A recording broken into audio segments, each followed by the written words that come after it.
Esta semana en Bioemprendedores tenemos el placer de conversar con Jan Gasline, CEO y fundador de ProCare Health, un laboratorio farmacéutico dedicado al desarrollo y comercialización de soluciones para la salud y el bienestar de la mujer. Desde su fundación en 2012, ProCare ha crecido hasta alcanzar más de 70 países con un portfolio de 19 productos. La compañía destina hasta un 25% de su presupuesto a I+D y ha realizado más de 20 ensayos clínicos que avalan la eficacia de sus soluciones naturales. No te pierdas este episodio donde conocerás la historia de Jan y los entresijos de construir un laboratorio farmacéutico desde cero. También descubrirás cómo desconecta del mundo empresarial con su grupo de música Soulcore, cuya canción has escuchado en esta intro y de la que te dejo un poco más al final. Y recuerda, si no lo has hecho todavía, suscríbete y valora nuestro podcast en YouTube, Spotify, iVoox y Apple Podcast y compártelo con tu red para ayudarnos a convertir Bioemprendedores en la comunidad de emprendedores en salud más grande de habla hispana. ¡Empezamos! Solutia Life Sciences es la división de consultoría de selección especializada en perfiles del ámbito Life Science y Healthcare. Nuestro foco se basa en la detección, reclutamiento y selección para los sectores Pharma, Biotech, MedTech y Sanitario.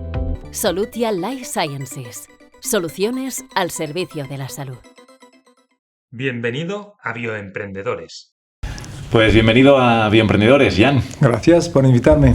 Oye, un placer tenerte aquí finalmente. Tenía muchísimas ganas de traer al podcast el caso de ProCare Health. Mira, para que la audiencia lo sepa, y a mí me gusta empezar así habitualmente, tú y yo nos conocemos o nos conocimos cuando Dedicare y ProCare empezaban. Empezábamos, sí. Sí, porque más o menos empezamos a la vez. Sí, más o menos creo que sería 2016, por 2015 incluso. Por ahí. Sí. ¿Tú cuándo empezaste? Yo empecé un poquito antes. Yo empecé en el 2013. Pero en el 2015 fue que contraté a José María. Nos conocimos ahí. Ajá, y ahí José María también estuvo trabajando contigo. Bueno, le mandamos un fuerte abrazo aquí a José María Dalit. Totalmente. Que es además el artífice de que esto finalmente esté pasando, ¿no? Sí, posible, sí. Totalmente. Bueno, pues hoy vamos a hablar de ProCare. Así que la primera pregunta que te lanzo es, ¿qué es ProCare? Y me gustaría que poco a poco vayamos haciendo una radiografía de la compañía. Bueno, ProCare es una empresa que creamos en 2012, realmente hace casi 13 años, 14 incluso, ya estamos en 2026, y la creamos en Barcelona en un momento que básicamente la mayoría de las empresas que nos fuimos al notario, me acuerdo, con mi socia, nos fuimos al notario para crear ProCare y dos franceses creando una empresa en Barcelona en 2012 era un poco raro porque él decía que estaba cerrando cada 2 por 3 empresas en vez de crearlas. Claro, es verdad, es que era un momento de crisis. Era un momento de crisis. Entonces nos miramos con mi socia y dijimos, oye, ¿qué estamos haciendo? ¿No? Estamos haciendo la buena acción, digamos. Y siendo franceses, pues nos lanzamos y creamos ProCare Health. Aquí en Castelldefels, de hecho. Y empezamos en un garaje. Ajá, mira, como en las películas de Hollywood. Totalmente. Garaje de ahí, no de Beverly Hills, tampoco de Los Ángeles, pero sí de Castelldefels. Qué bueno. Y bueno, con una ilusión de crear una empresa farmacéutica. Entonces yo me acuerdo muy bien que compañeros del sector, porque vengo del sector, compañeros del sector de la farma me decían, pero eres loco, no sabes lo que estás haciendo. Y la verdad que no pensaba para nada lo difícil que iba a ser, sí. Pero a la vez la aventura que hemos emprendido, sí. Igual imagino que para ti lo mismo, ¿no? Ha valido la pena. Obviamente mucho dolor de cabeza a lo largo del proceso, sí. Sobre todo al principio, que ya ahora las cosas son de otra forma. Pero al principio sí que es complicado. Pero la fe es lo que te da todo, te da todas las posibilidades. Al final nunca he visto que íbamos a fallar. ¿Te has convencido que ibas a tener éxito? Bueno, pensaba que había una posibilidad, sí. Sí, qué bueno. Luego volvemos a la historia, porque ahora para que la gente se ubique rápidamente qué es ProCare, me gustaría explicar ProCare, la facturación que tiene hoy en día, en qué mercados estás, etcétera, etcétera. Entonces, hoy en día, en 2026, cerrando 2025, cerramos a una facturación de 33 millones de euros. ¡Wow! Consolidado. Muy bien. Porque cuando digo consolidado, digo que tenemos un grupo Sí. Somos una multinacional. Me gusta decirlo porque bueno. Claro que sí. te da bastante energía. Tenemos una empresa madre, digamos, en España. Y ya tenemos cuatro empresas afiliadas. La primera en Francia, luego Portugal, luego Inglaterra y Italia. Países importantes todos. Bueno, lo que buscábamos cuando pensamos al principio era llegar a que tengamos un Big Five, ¿no? Los Big Five, nos falta uno. Alemania, que hemos tomado decisión de lanzar este año. Oh, mira, muy bien. O sea que ya estamos completando el círculo de los Big Five. Y a ver qué tal. Muy bien. Entonces, esos 33 millones consolidados más o menos como hoy en día, Sí. se están splitando entre las filiales o entre las diferentes compañías. Bueno, básicamente mitad entre nacional, mercado doméstico, que es España, e internacional. Vale. Cuando decimos internacional, está la venta que hacemos a las afiliadas, Vale. ¿vale? Y la venta que hacemos a los partners de export, partner internacional. Lo que vendemos, digamos, como la mitad, te digo, para internacional. Entonces tenemos, por ejemplo, nuestro producto principal, que es Papilocare. Sí. Ya tiene más facturación fuera de España que dentro de España. Qué bueno. Y vendemos con Papilocare en 70 países del mundo. Wow. Y ya vende en facturación más que dentro de España. Te voy a preguntar mucho sobre filiales durante el día de hoy porque es un tema que a la audiencia le interesa y a mí particularmente me interesa, en el momento que nos encontramos. Pero por seguir con la radiografía de la compañía, entiendo que cuando decías que el 50% de la facturación de la compañía es fuera de España, distribuidores y filiales, ¿es porque las filiales le dais un trato igual al que le dais a un distribuidor? Bueno, a nivel de transfer price es legal, exactamente, es obligatorio, digamos, sí. por tema fiscal, ¿no? Que ahí no hay... No te hagas trampas al solitario. Exacto, entonces vendemos a las mismas condiciones a nuestro partner que a nuestras afiliadas. Vale. Y entonces lo consideramos, obviamente que la diferencia entre afiliadas y export es el control que puedes tener sobre las operaciones. Vale. Y las decisiones de lanzamiento, la decisión de precios al mercado también, que eso puede ser distinto por parte de los partners. Pero al final, como damos el mismo precio, pues la tendencia es, si los partners no quieren encontrarse con para el import, tienen que respetar un poco la dinámica de los precios establecidos para toda Europa. Muy bien, entendidísimo. Ahora has hablado de Papilocare. Cuéntanos un poquito el área terapéutica, foco en la que estáis y si estáis en una otra área terapéutica. Bueno, entonces nosotros nos creamos primero en la área de lo que llamamos en inglés, perdona el barbarismo. Y en francés alguna, puedes soltar también. Estamos en el Low Genital Tract Disease. Okay. ¿Vale? Es enfermedades del tracto genital inferior, en español. Y esto ha sido el principio y lanzamos el primer producto nuestro de nuestra propia cosecha, la marca Palomacare. ¿Vale? Es una marca que tiene como indicación, un producto, marca que tiene una indicación, es un medical device primero, ¿vale? Y que tiene como indicación todo lo que es vaginosis, vaginitis, cervicitis, todo lo que es infección, inflamación vaginal, que sea provocado por bacterias o de manera no específica. ¿Vale? Y eso fue el primer producto que lanzamos, porque ya nosotros cuando lanzamos ese producto en junio de 2015, o sea, un poco más que 10 años que ya comercializamos productos en España. De hecho, tengo una anécdota porque cuando lanzamos ese Palomacare en el mercado teníamos, empezamos, teníamos 0 de facturación, obviamente, ese mismo mes de mayo 2015, y en junio facturamos creo que 260 euros. Todavía te acuerdas, Por ahí, 2 expositores, básicamente, ¿no? Y había que crearlo todo. Y entonces, yo me acuerdo muy bien que tengo todavía la factura del primer cliente en mi despacho. Y estaba, por un lado, muy orgulloso, por otro lado, con un miedo impresionante, digamos, Claro. porque me daba cuenta de que hoy no va a ser fácil, Hostia. ¿vale? Porque se gana uno por uno, ¿no? Y entonces, y luego tuvimos la suerte de que a través de la visita médica consigamos un apoyo tremendo Vale. de los ginecólogos de España, Ujú. ¿vale? Que ya nosotros conocíamos por vida anterior, Ok. y al lanzarnos en la ginecología, pues nos dieron un apoyo, una ayuda muy importante al principio.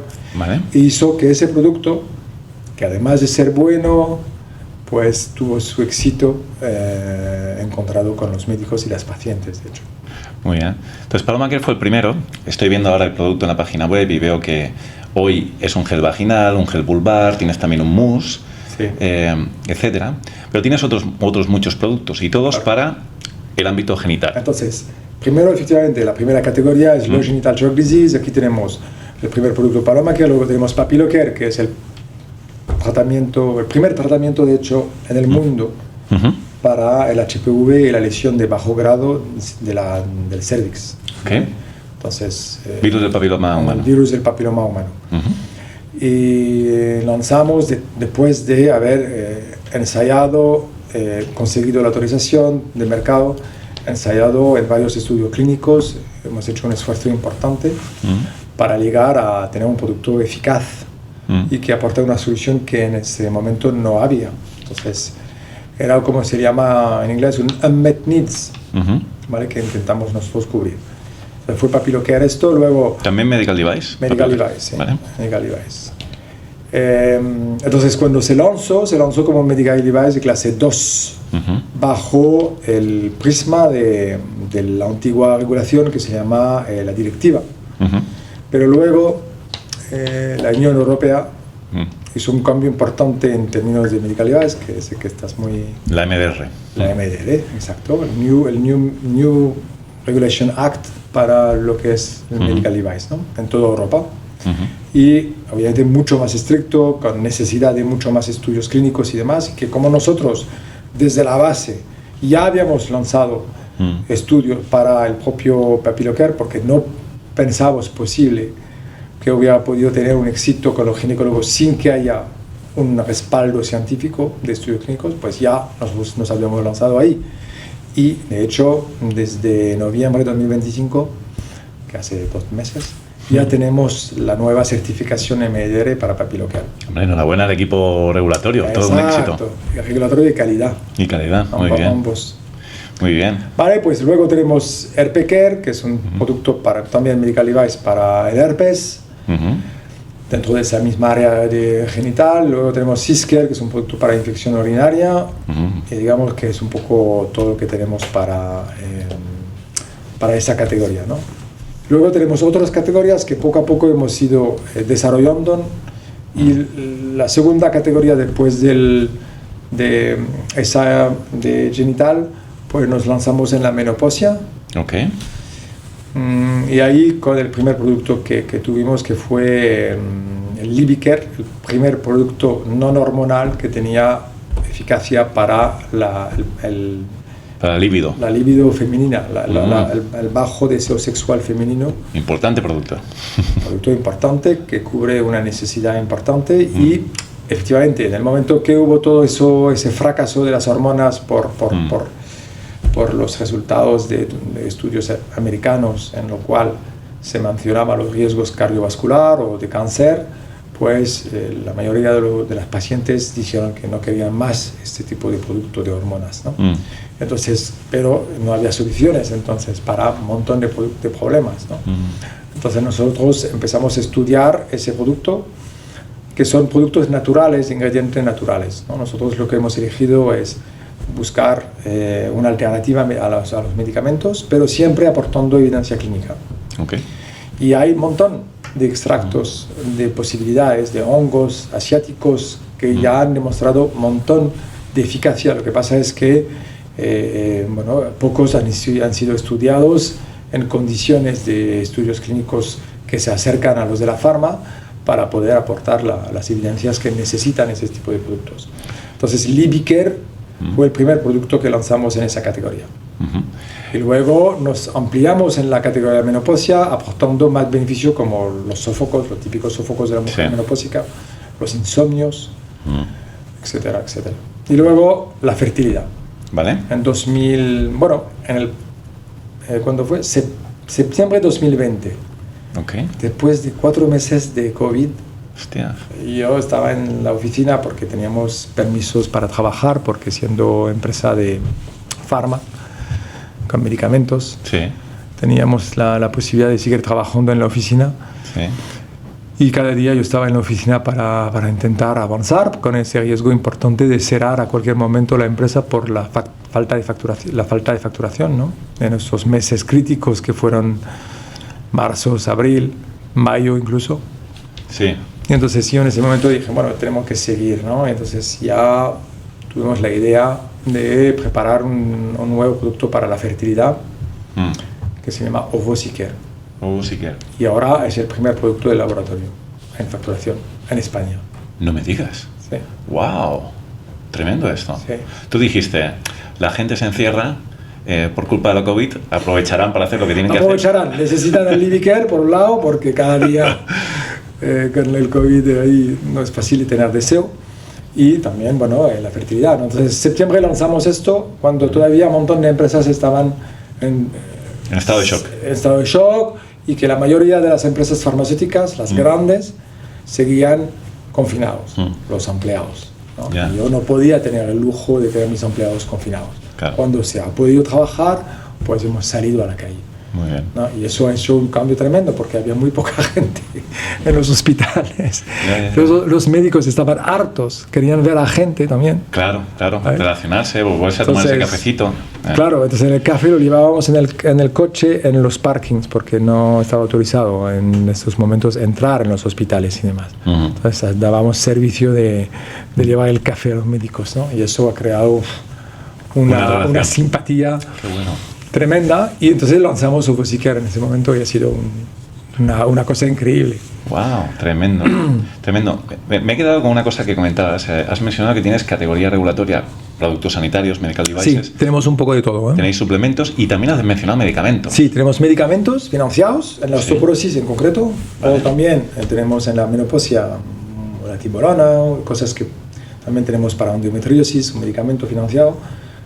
Básicamente tenemos algunos productos financiados como medicamentos, sobre todo en la osteoporosis, digamos, ¿no? Pero luego tenemos todas las categorías, medical device, food supplement y cosméticos también. Cosméticos también, vale.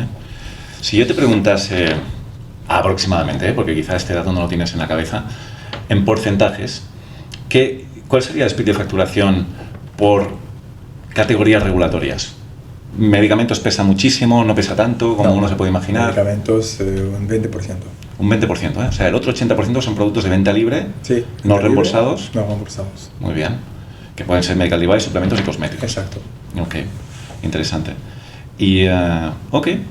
Oye, pues muy chulo. Si te preguntara en productos, en marcas, ProCare en el mercado, seguro que en el mercado que está más en contacto directo con vosotros, que son los ginecólogos, las farmacias, os tienen identificados con un mayor portafolio, pero los observadores externos, los que no estamos en el día a día con vosotros, tenemos a ProCare muy identificado con PapiloCare. Claro. Porque PapiloCare fue un gran boom, ¿no? Sí. Y como tú decías, fue el primer tratamiento para el virus del papiloma humano, con evidencia clínica y demás. Pero hoy en día sigue siendo así, PapiloCare sigue siendo muy importante en la facturación. Sí, te digo al nivel global, porque ha sido el primer producto, el producto que hemos llevado hacia todos esos países, es el que representa más en facturación. A nivel España ya no más que el caso. Mira tú, qué bueno. Y entonces, para mí era muy importante poder empezar a diversificar cuanto antes mi portafolio aquí en España, porque no quería ser un one product, one company.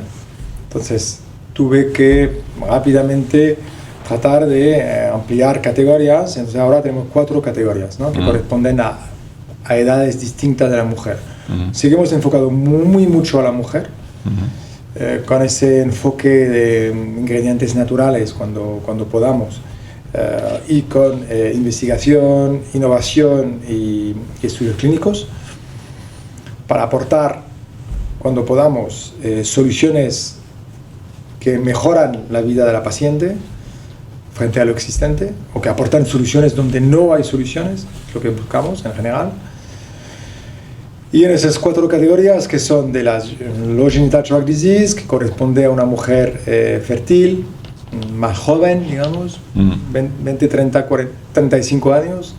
Luego tenemos la fertilidad. Aquí la fertilidad, el boom de la fertilidad y el uso de nuestros productos es cuando ya empiezan los problemas para conseguir el embarazo. Sí. Y ahí estamos hablando de una paciente entre 35 y 45 años. Luego tenemos la menopausia, cuando ya no hay más posibilidad de fertilidad, entonces la mujer ya tiene otro tipo de problemática que es relacionado con su propia menopausia, y que aquí estamos hablando de mujer entre 45 y 55 años.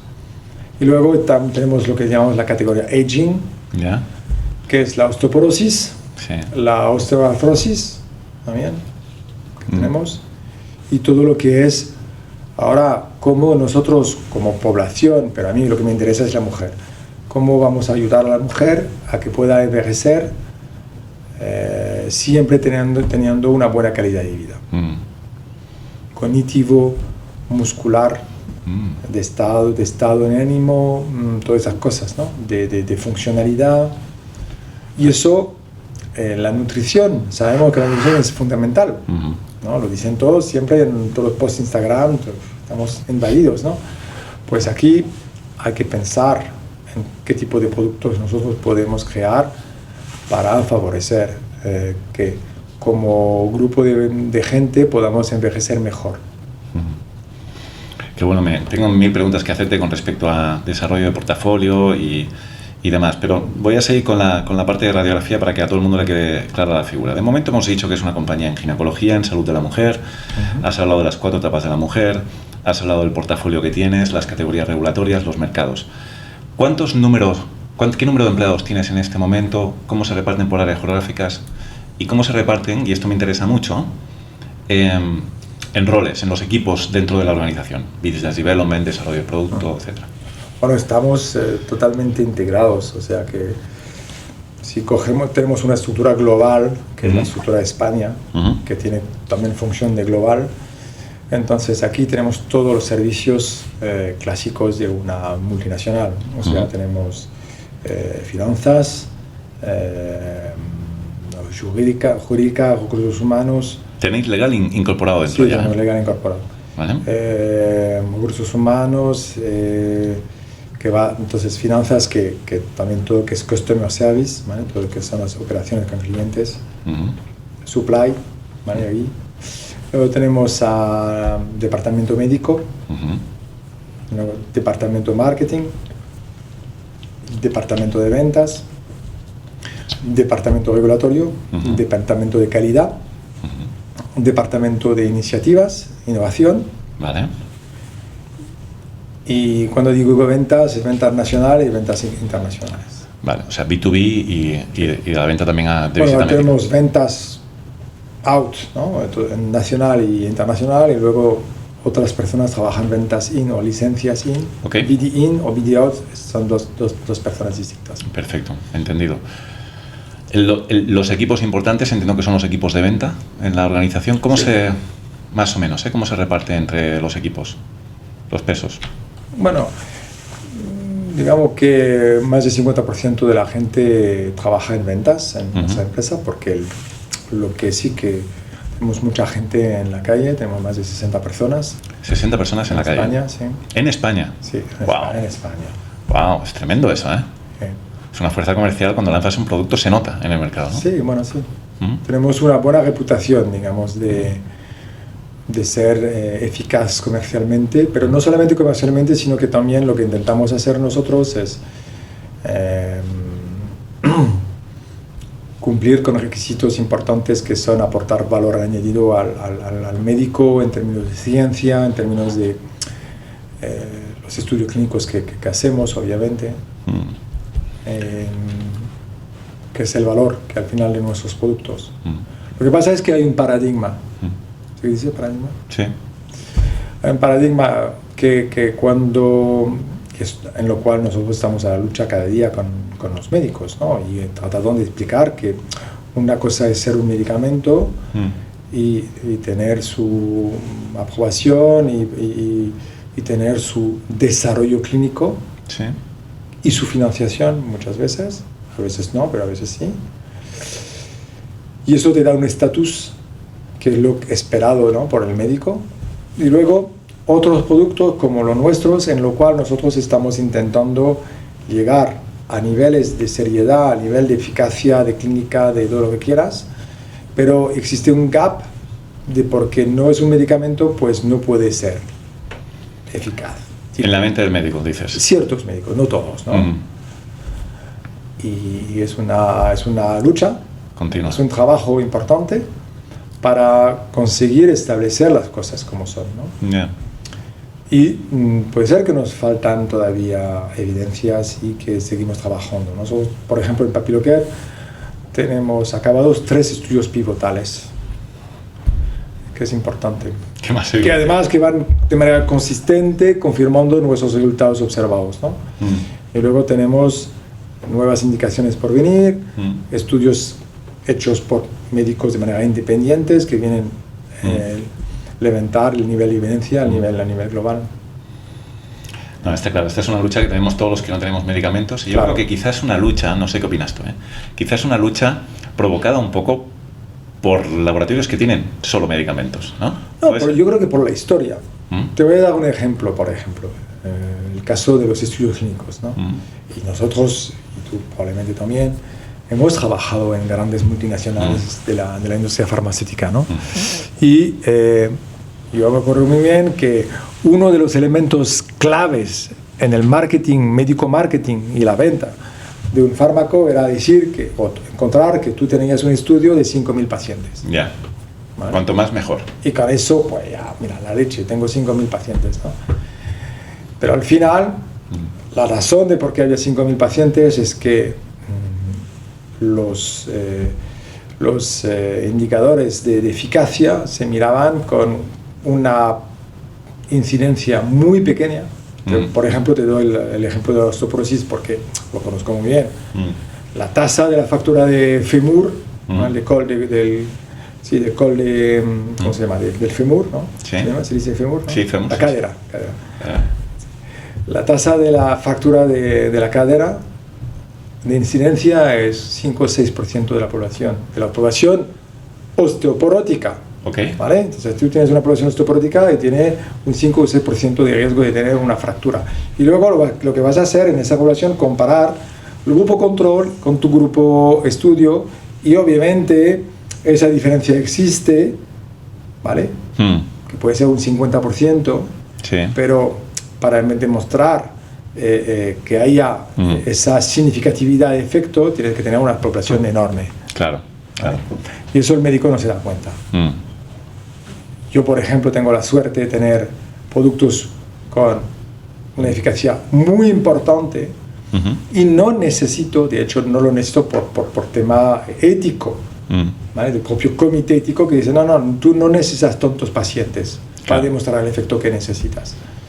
Y entonces eso es una lucha también, explicar que que cuidado, que quien define la norma de la N necesaria es un comité ético que lo tiene que validar y no puedo yo jugar con los pacientes y pedir 1000 pacientes porque me da la gana. Tengo que acordarme con la necesidad definida por las eficacias esperadas o demostrada por el pasado y que entonces tenemos que acotarnos a esto. Y eso crea dificultad por entenderlo, porque obviamente la competencia te viene a decir que no, que poca N o lo que sea, pero bueno, es la realidad. No, pero está muy es bien una lucha explicarlo eso. Está muy bien este argumento que das ante esta objeción de muchos médicos. Me la apunto. ¿Te lo apuntas? Ya he aprendido algo. Me alegro. No, pero es muy buena, tienes toda la razón. Número de empleados, hemos dicho a micro cerrado que ya está cerca de los 200 empleados. 60 en España de visita médica y... Sí. No, entonces en España somos 120 más o menos. 120 en España, ¿vale? Sí, somos 25 en Francia, 25 en Italia, 10 en Portugal, y 10 en UK también, por ahí, ¿no? Sí, bueno, hostia, de unidad. Ya es un equipo, en cada uno de los territorios es un equipo bien dimensionado. Sí. Para la ginecología española, que es donde tú sobre todo más tiempo llevas. En tu opinión, ¿cuál es el tamaño de una red mínima necesaria para cubrir bien la ginecología española, para generar un mínimo impacto real? 60. 60 es lo que tú tienes, ese es el mínimo. No sé, para mí... ¿Cuántos ginecólogos hay? Para mí te voy a decir la verdad que con 10, 12 tienes un impacto. ¿Sí? En ginecología, ¿eh? Sí. Son muchos, ¿no? Bien ubicados, con el buen target. Eso es lo que tienes que llevar, obviamente, el conocimiento de tus médicos. Vale, muy bien. Venga, vamos a la historia. Ya que tenemos un poco la radiografía, ahora sí, quiero entender en todo lujo de detalle de dónde vienes tú, Jan, Vale. y cómo empieza todo el proyecto. Pero antes del proyecto ProCare, quiero conocer tu historia anterior. El antes. Sí. Vale. Pues mira, yo soy francés de nacimiento. Sí, se nota. Se nota, ¿no? Con el acento. Y mira, hace 20 años que vivo aquí en España y no me lo he podido quitar. Ya. Lo siento mucho. Y entonces yo me acuerdo una anécdota cuando llegué, justo llegado en 2005, creo 2006. Tenía un acto oficial en España, en Madrid, y tenía que... Bueno, me daban un premio Galien. ¿Vale? Me daban un premio Galien. ¿Sabes lo que es el premio Galien? No tengo El premio Galien es un premio prestigioso en el medicamento para la innovación farmacéutica, ¿no? Ajá, aquí en España. Me daban el premio Galien del mejor medicamento del año. Vale. Entonces era un premio importante. Y me lo daba el ministro de la Salud. Vale. Y yo, la verdad que no dominaba mucho la forma usted. No la dominaba. De hecho, no la dominaba. Y entonces tuve que tutear al ministro cuando charlábamos un poco. Y lo siento mucho porque no domino muy bien la forma usted. No te preocupes, mam. Tío muy simpático, no me acuerdo su nombre, era con una barba del PSOE. No te puedo decir cómo se llama. ¿Sora o Sera? No sé. No me acuerdo. Pero vale, mira tú, le llamaste, tuteaste al ministro cuando te porque no tenía otra opción. Ya. Pero al final, bueno, muy bien. Entonces esto me da como un permiso de a veces equivocarme, decir cosas que no tendría que decir, porque soy francés. Claro. Una buena excusa. Entonces, bueno, nací en Francia, en Saint-Germain-en-Laye, que es es la ciudad donde ha nacido Luis XIV. Ajá. En las afueras de París, entre Versailles y París. Y nada, crecí ahí y estudié luego en la facultad química y bioquímica. Soy bioquímico, expertos en sustancias naturales. Sí, mira. O sea, vengo de esto, de ese mundo. Química orgánica, síntesis y bioorgánica. Y después de esto hice un máster en una escuela de negocio francesa. Sí. Y ahí pues me dio lo que buscaba también, o sea, tener un entendimiento del negocio, ¿no? Entonces con esto pues me presenté para entrar en Procter & Gamble Pharmaceuticals. Y buena escuela, ¿no? Empecé ahí en 98. 98. Y luego, pero en 95, en la ciudad donde vivía, fue elegido concejal. Hice un poco de política. Entonces. No me lo puedo creer. O sea, antes incluso de entrar en PIG, te metiste a política, ¿eh? 23 ¿Te años. inquietaba? 23 años estaba 23, wow. Concejal. Y luego me nombraron, ¿cómo se llama esto? Vicealcalde, puede ser. Puede ser, sí. O teniente de alcalde. Ajá. Eso, teniente de alcalde. En 2000.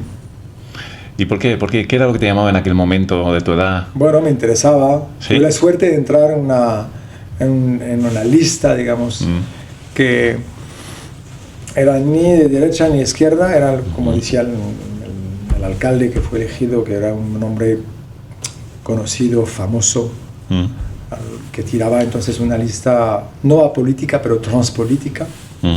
Él decía lo mejor de la izquierda, lo mejor de la derecha. Pum. Muy bien. Y así. Entonces tuvimos una oposición de derecha y una oposición de izquierda. Ya. Un poco como Macron, Sí, ¿entiendes? sí. Antes, mucho antes. Mucho antes de Macron. Exacto. Vale, entonces, bueno, entraste ahí en el mundo de la política y ahora la pregunta es ¿por qué te saliste? ¿Por qué no continuaste en el mundo de la política? Bueno, fue una temporada de alcaldía Vale. que tuvimos. El pobre señor este que comentaba, el alcalde, murió de un cáncer mientras estaba Vaya. de alcalde. Entonces, luego ha sido complicado porque la segunda persona que tenía, digamos, el cargo siguiente, pues no tenía ¿cómo decía? El aura, el carisma de una persona para ser elegido después de alcalde, ¿no? Entonces, bueno, lo dejamos y Se acabó la legislatura me dediqué más al trabajo en ese momento. Bueno, pero no está mal. Después de unos años dedicado al mundo de la política, entrar en el mundo laboral en PIG no es cualquier entrada, ¿no? Claro. Vale, entonces entras en PIG, entiendo que de soldado Entonces, vas. yo, ¿sabes? Marketing. Sí. Empecé en marketing. Entonces luego ya tenía cargo de osteoporosis. Entonces Mira. lancé el Actonel Ok. en Francia, que es trabajé en Didronel, que es el primer bisfosfonato que tenía Procter & Gamble, y luego lanzamos Actonel en 2001 en Francia. Y como hicimos el mejor lanzamiento casi del mundo, creo, me mandan a España en 2004 Ok. para apoyar y ayudar y hacer la adquisición de una empresa farmacéutica española de Barcelona que se llamaba Grupo Vita, Grupo Vita. en Sant Joan d'Espí. Sí. Y entonces se hace la adquisición de esa empresa y entonces varios de nosotros de Procter & Gamble llegamos a puestos distintos de la empresa para apoyar y ayudar al resto de la empresa, 200 personas, Wow. para lanzar el residuato de Procter & Gamble en España. Ok. En ese momento eso se lanza. Porque en aquel momento PIG no tenía presencia en Claro, España. sí, PG como empresa retail estaba en Madrid, Vale. pero la parte farma no había llegado a España. Vale, vale. Entonces, sí que Actonel estuvo lanzado por, en ese momento, Aventis, ¿vale? Junto con Almiral, lanzaron, pero Procter tenía un derecho para poder lanzar su propia molécula, Vale. su propio nombre, digamos. Entonces, lanzamos otro nombre, pero bueno, al final nos quedamos aquí para hacer la osteoporosis. Y luego lanzamos Intrinsa, que es el primer producto del mundo, medicamento, un parche de testosterona para la libido femenina. De ahí tuve yo la idea, después de hacer Livicare siendo natural, porque cuando lanzamos Intrinsa en España, que fue el primer tratamiento autorizado para la libido femenina, siendo una hormona, y justo en el momento que salen a la luz los estudios de seguridad de las hormonas, pues fracasamos el lanzamiento. Ya entiendo. Se generó un estado de opinión de que Imposible. hormona era malo. Vale. Total. Vale. Entonces estuviste, después de todos esos lanzamientos, éxitos y fracasos, estuviste varios años en España dentro Sí, de PIG. entonces hasta 2011. Ok, 5 años o 6 años. 2004, 2011. Ok, 7 años. 7 años, sí. Muy bien. Y luego, pues en ese momento, Procter decidió, la parte farma, por caída de patente y cosas así, ¿no? El típico, decidieron vender. ¿Ah, sí? La parte farma global. La parte farma global, a nivel Ok. mundial. Entonces lo compró Warner Chilcott, Ah, una empresa americana, Sí. la compra fue financiada por fondos de inversión. Y al año, 2 años, ni llegar, echaron a toda la base de la plantilla europea. Ya. Entonces yo en ese momento me ofrecen a mí la posibilidad de hacer un management buyout, ¿vale? Para España.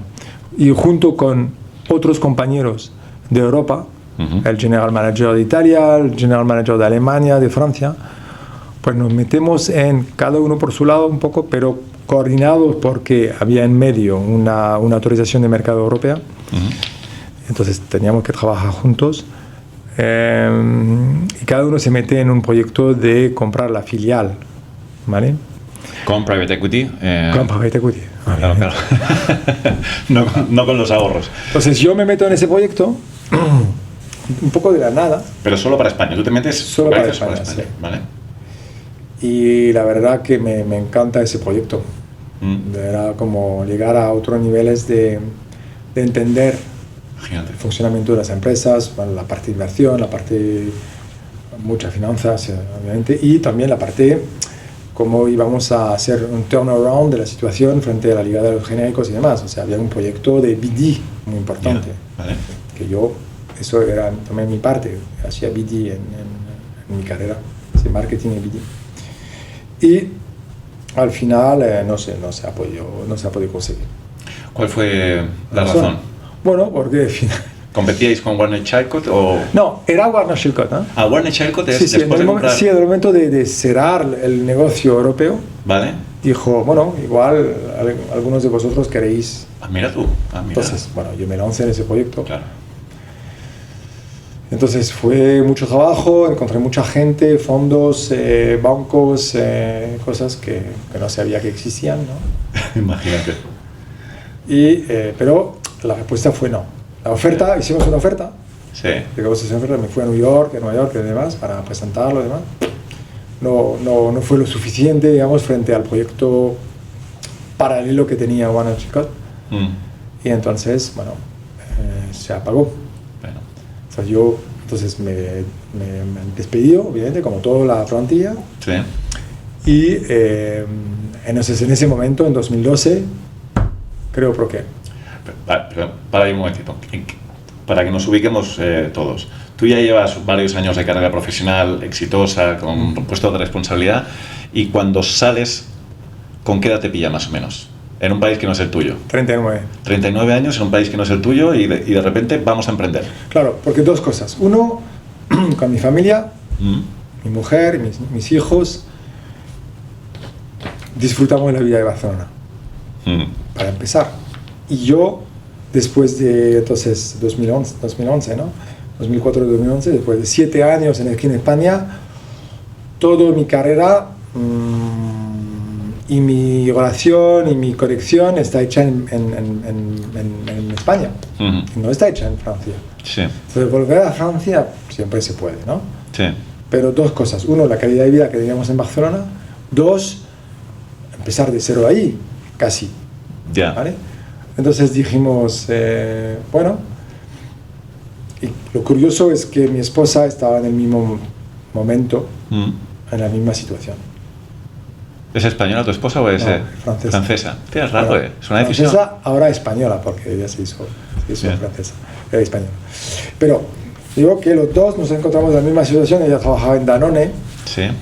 Y le ofrecen volver por la crisis, ¿no? Lo mismo, la crisis, lo que motiva todo eso es la crisis. Volver a París. Y ella dice que no tampoco. Entonces los dos decimos que no. Nos quedamos aquí, gracias, muy buenas, empezamos de cero y creamos Procare. Pero lo dices como si no hubiera alternativa. Tienes la alternativa de volver a Francia, que ya has dicho que no, descartada, pero también tenías la alternativa de buscar trabajo en una compañía. Sí, claro, exacto. Entonces, ¿por qué decides? Tuve un montón de oportunidades. Claro. Bueno, no un montón, pero tuve oportunidades. Me ofrecieron un puesto de director general. ¿Vale? No diré con quién, pero me ofrecieron un puesto de director general aquí en España, en Barcelona. Sí. Y dijo que no. Dije que no. ¿Por qué decides no incorporarte a un proyecto establecido y montas el tuyo propio? Porque después de haber vivido lo que había vivido del proceso de intentar comprar, pues yo me doy cuenta que lo que realmente me apasiona es esto. Ya, te excitó toda esta aventura. Entonces, y tengo las ganas de montar mi propio laboratorio farmacéutico. Tener un activo mío. Y poder tener todas las posibilidades de pensar y aportar lo que puedo aportar. Muy bien. Y eso ha sido totalmente, digamos, decidido. O sea que también tuve compañeros, ¿no? de Procter, que, oye, director general, ¿no? En empresas grandes, multinacionales, que bien, vente a trabajar conmigo, te doy un puesto de vicepresidente, lo que sea. no, Ahora es mi momento. Ah, es mi momento, muy bien, muy no bien. lo quiero perder. Y que le decía, oye, tú me vas a considerar loco, ¿no? Porque obviamente Sí. cero, ganancias, salario cero, ¿vale? Y durante varios momentos, varios tiempos. Cuando tu alternativa era un salario alto. Sí, Ah, pues no, la alternativa no era un salario medio, era un salario alto. claro. Pero era demasiado fuerte, ¿no? Mm. Demasiado fuerte. Lo que pasa es que una cosa que omité comentar es una memoria a mi abuela. Sí. De pequeño yo tenía 10 años, 11 años, cuando en Francia los miércoles es un día que no sé, cuando vas al cole, pues el miércoles no hay cole, ¿vale? Es un día libre. Todos los Todos no. los miércoles, para Sí. hacer deporte, para ir a ver la familia, no sé qué. Ah, el sí. miércoles es un día que corta la semana en dos. Vale.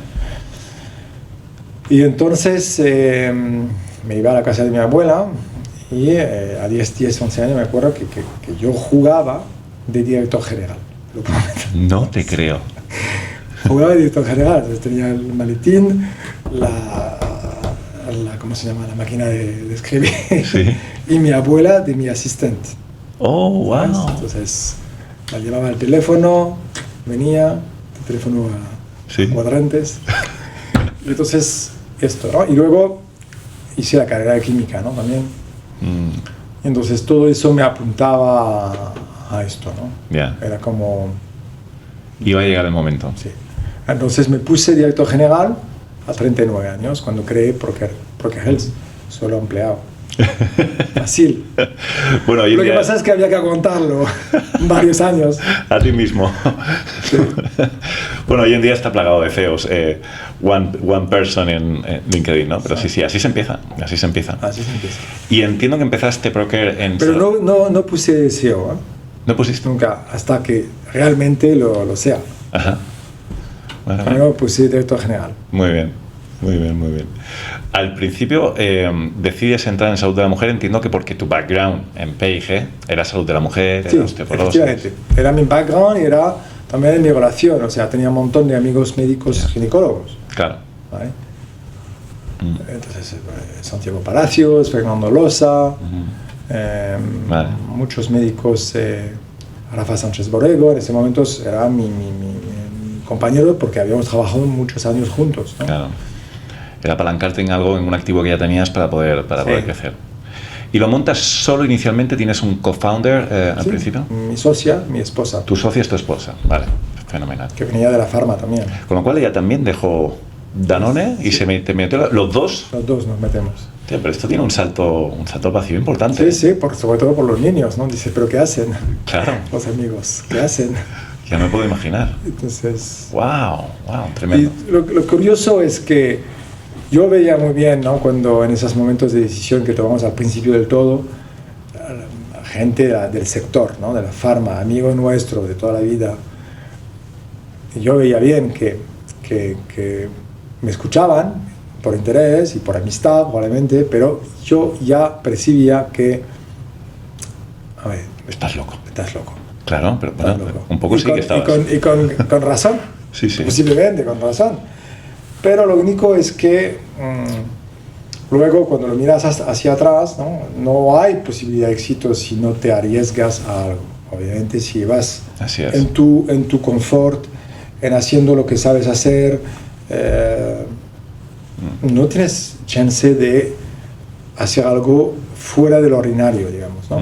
Para buscar, no sé si es el extraordinario en su término propio de la palabra, pero para buscar y conseguir esto tienes que romper y aceptar esto, si no, no hay chance. De todas maneras hay muchos más retos, ¿no? En esa decisión que tomasteis, que me pueden venir a la cabeza, como esos primeros momentos en los que las cosas fallan, porque fallan infinitas veces, sobre todo al inicio que decías tú, y te viene a la cabeza el replanteártelo. Oye, hemos tomado la decisión correcta, quizá uno de los dos debería buscar trabajo. Estos Sí, momentos llegan. hubo esos momentos, sí. Ya, me imagino.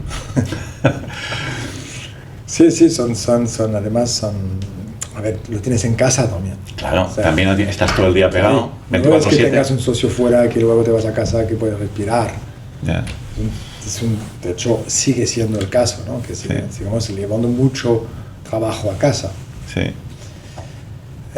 ¿Y cómo se gestiona esto para que tenga éxito? Porque lo normal también es que pueda fallar o la pareja o fallar el trabajo. No, pero yo creo que la pelea es buena. Uh-huh. La pelea, a ver, con mi esposa nosotros hicimos los estudios juntos. Sí. Y ya peleábamos. Muy bien. En business case de la escuela de negocio peleábamos.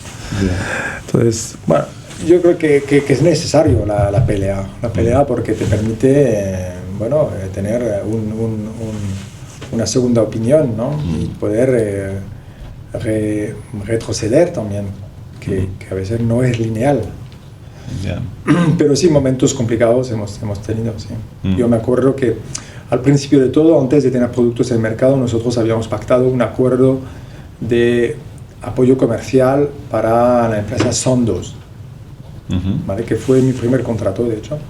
Entonces yo monté una red de venta para que Sandoz pudiera lanzar sus marcas de genéricos con marcas, sus productos de genérico con marcas, dentro de la anticoncepción, de la ginecología.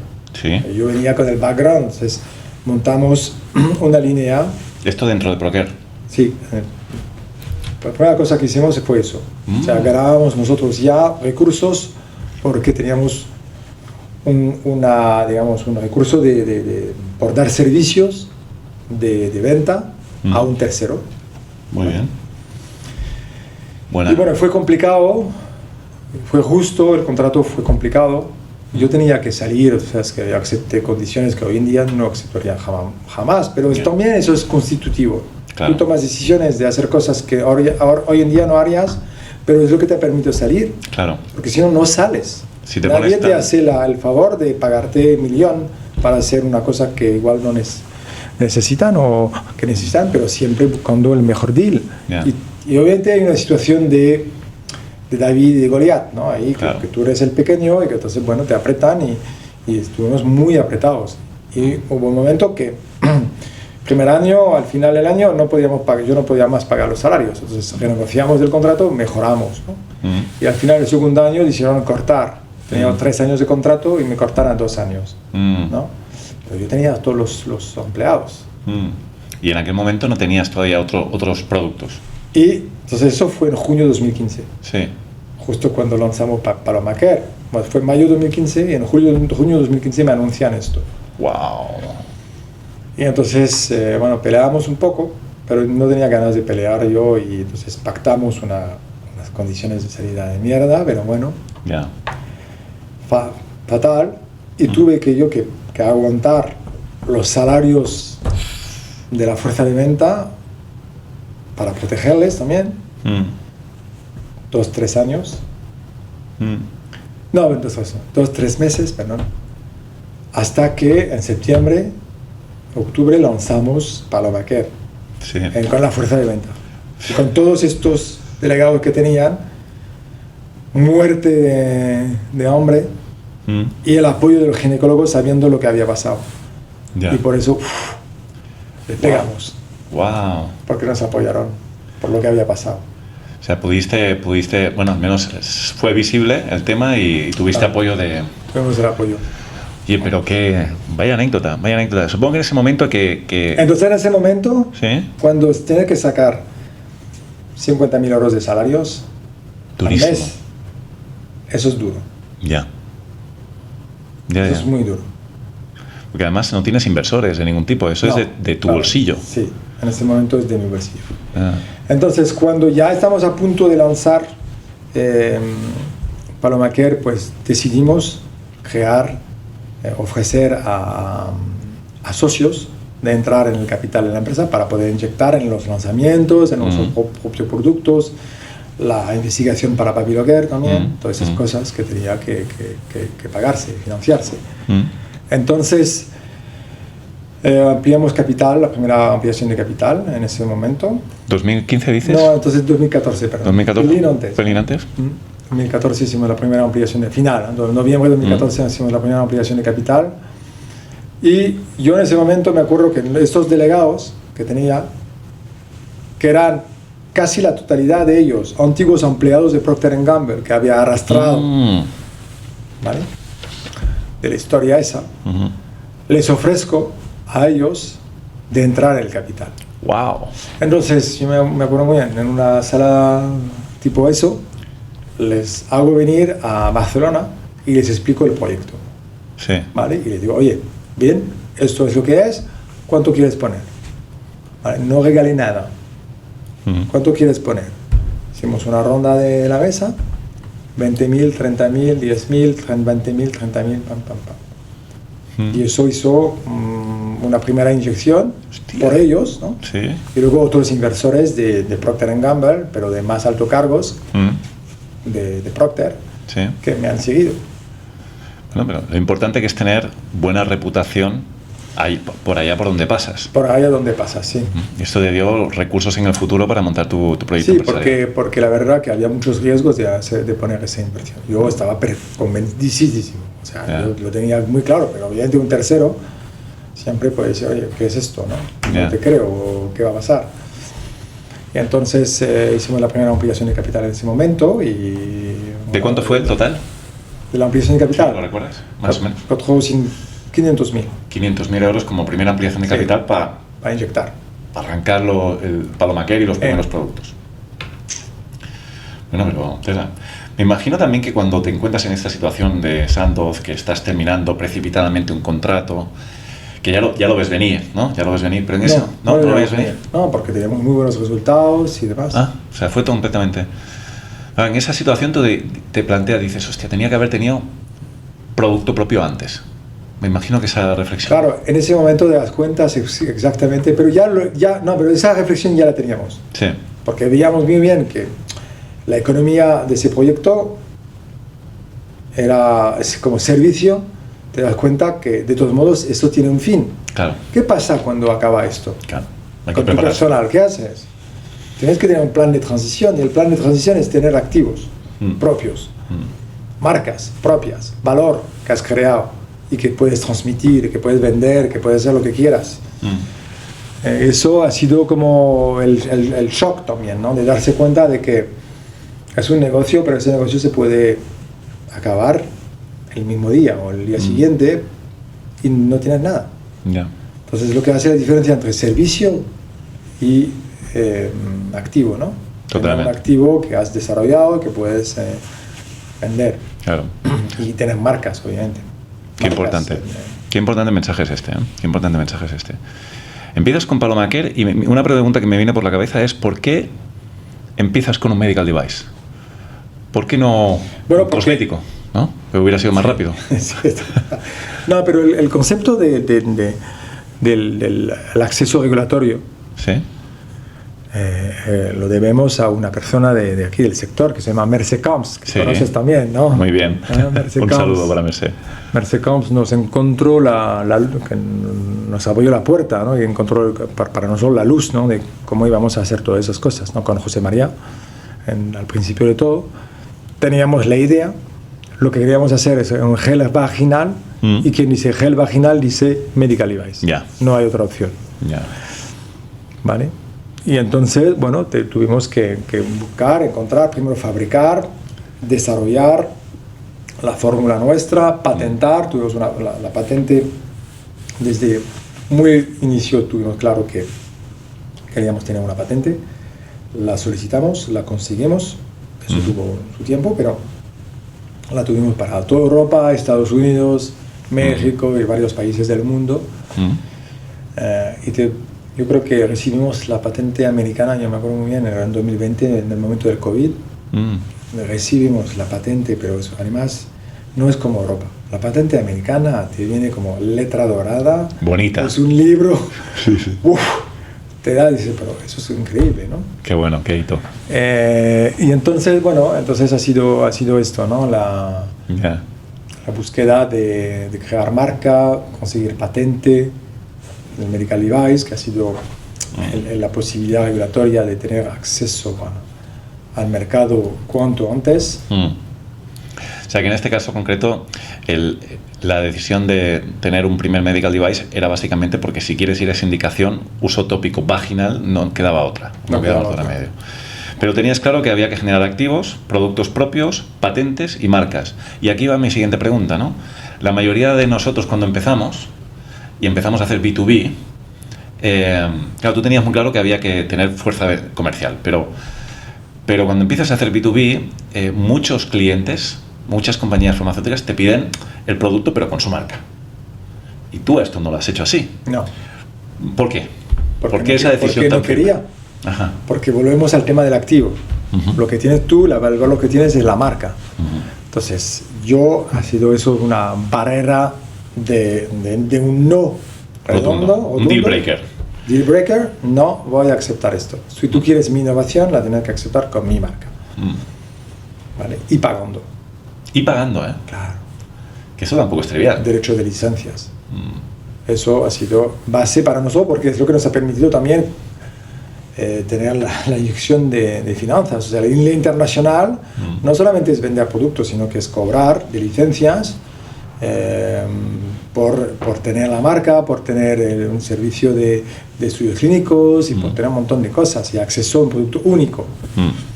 Y eso es lo que nos ha permitido crecer también al nivel invertir. Por tener una red de 60 personas hay que financiarla. Ya me lo puedo imaginar. Y aceptar que yo no tenía, una vez pasado el break-even aquí en España,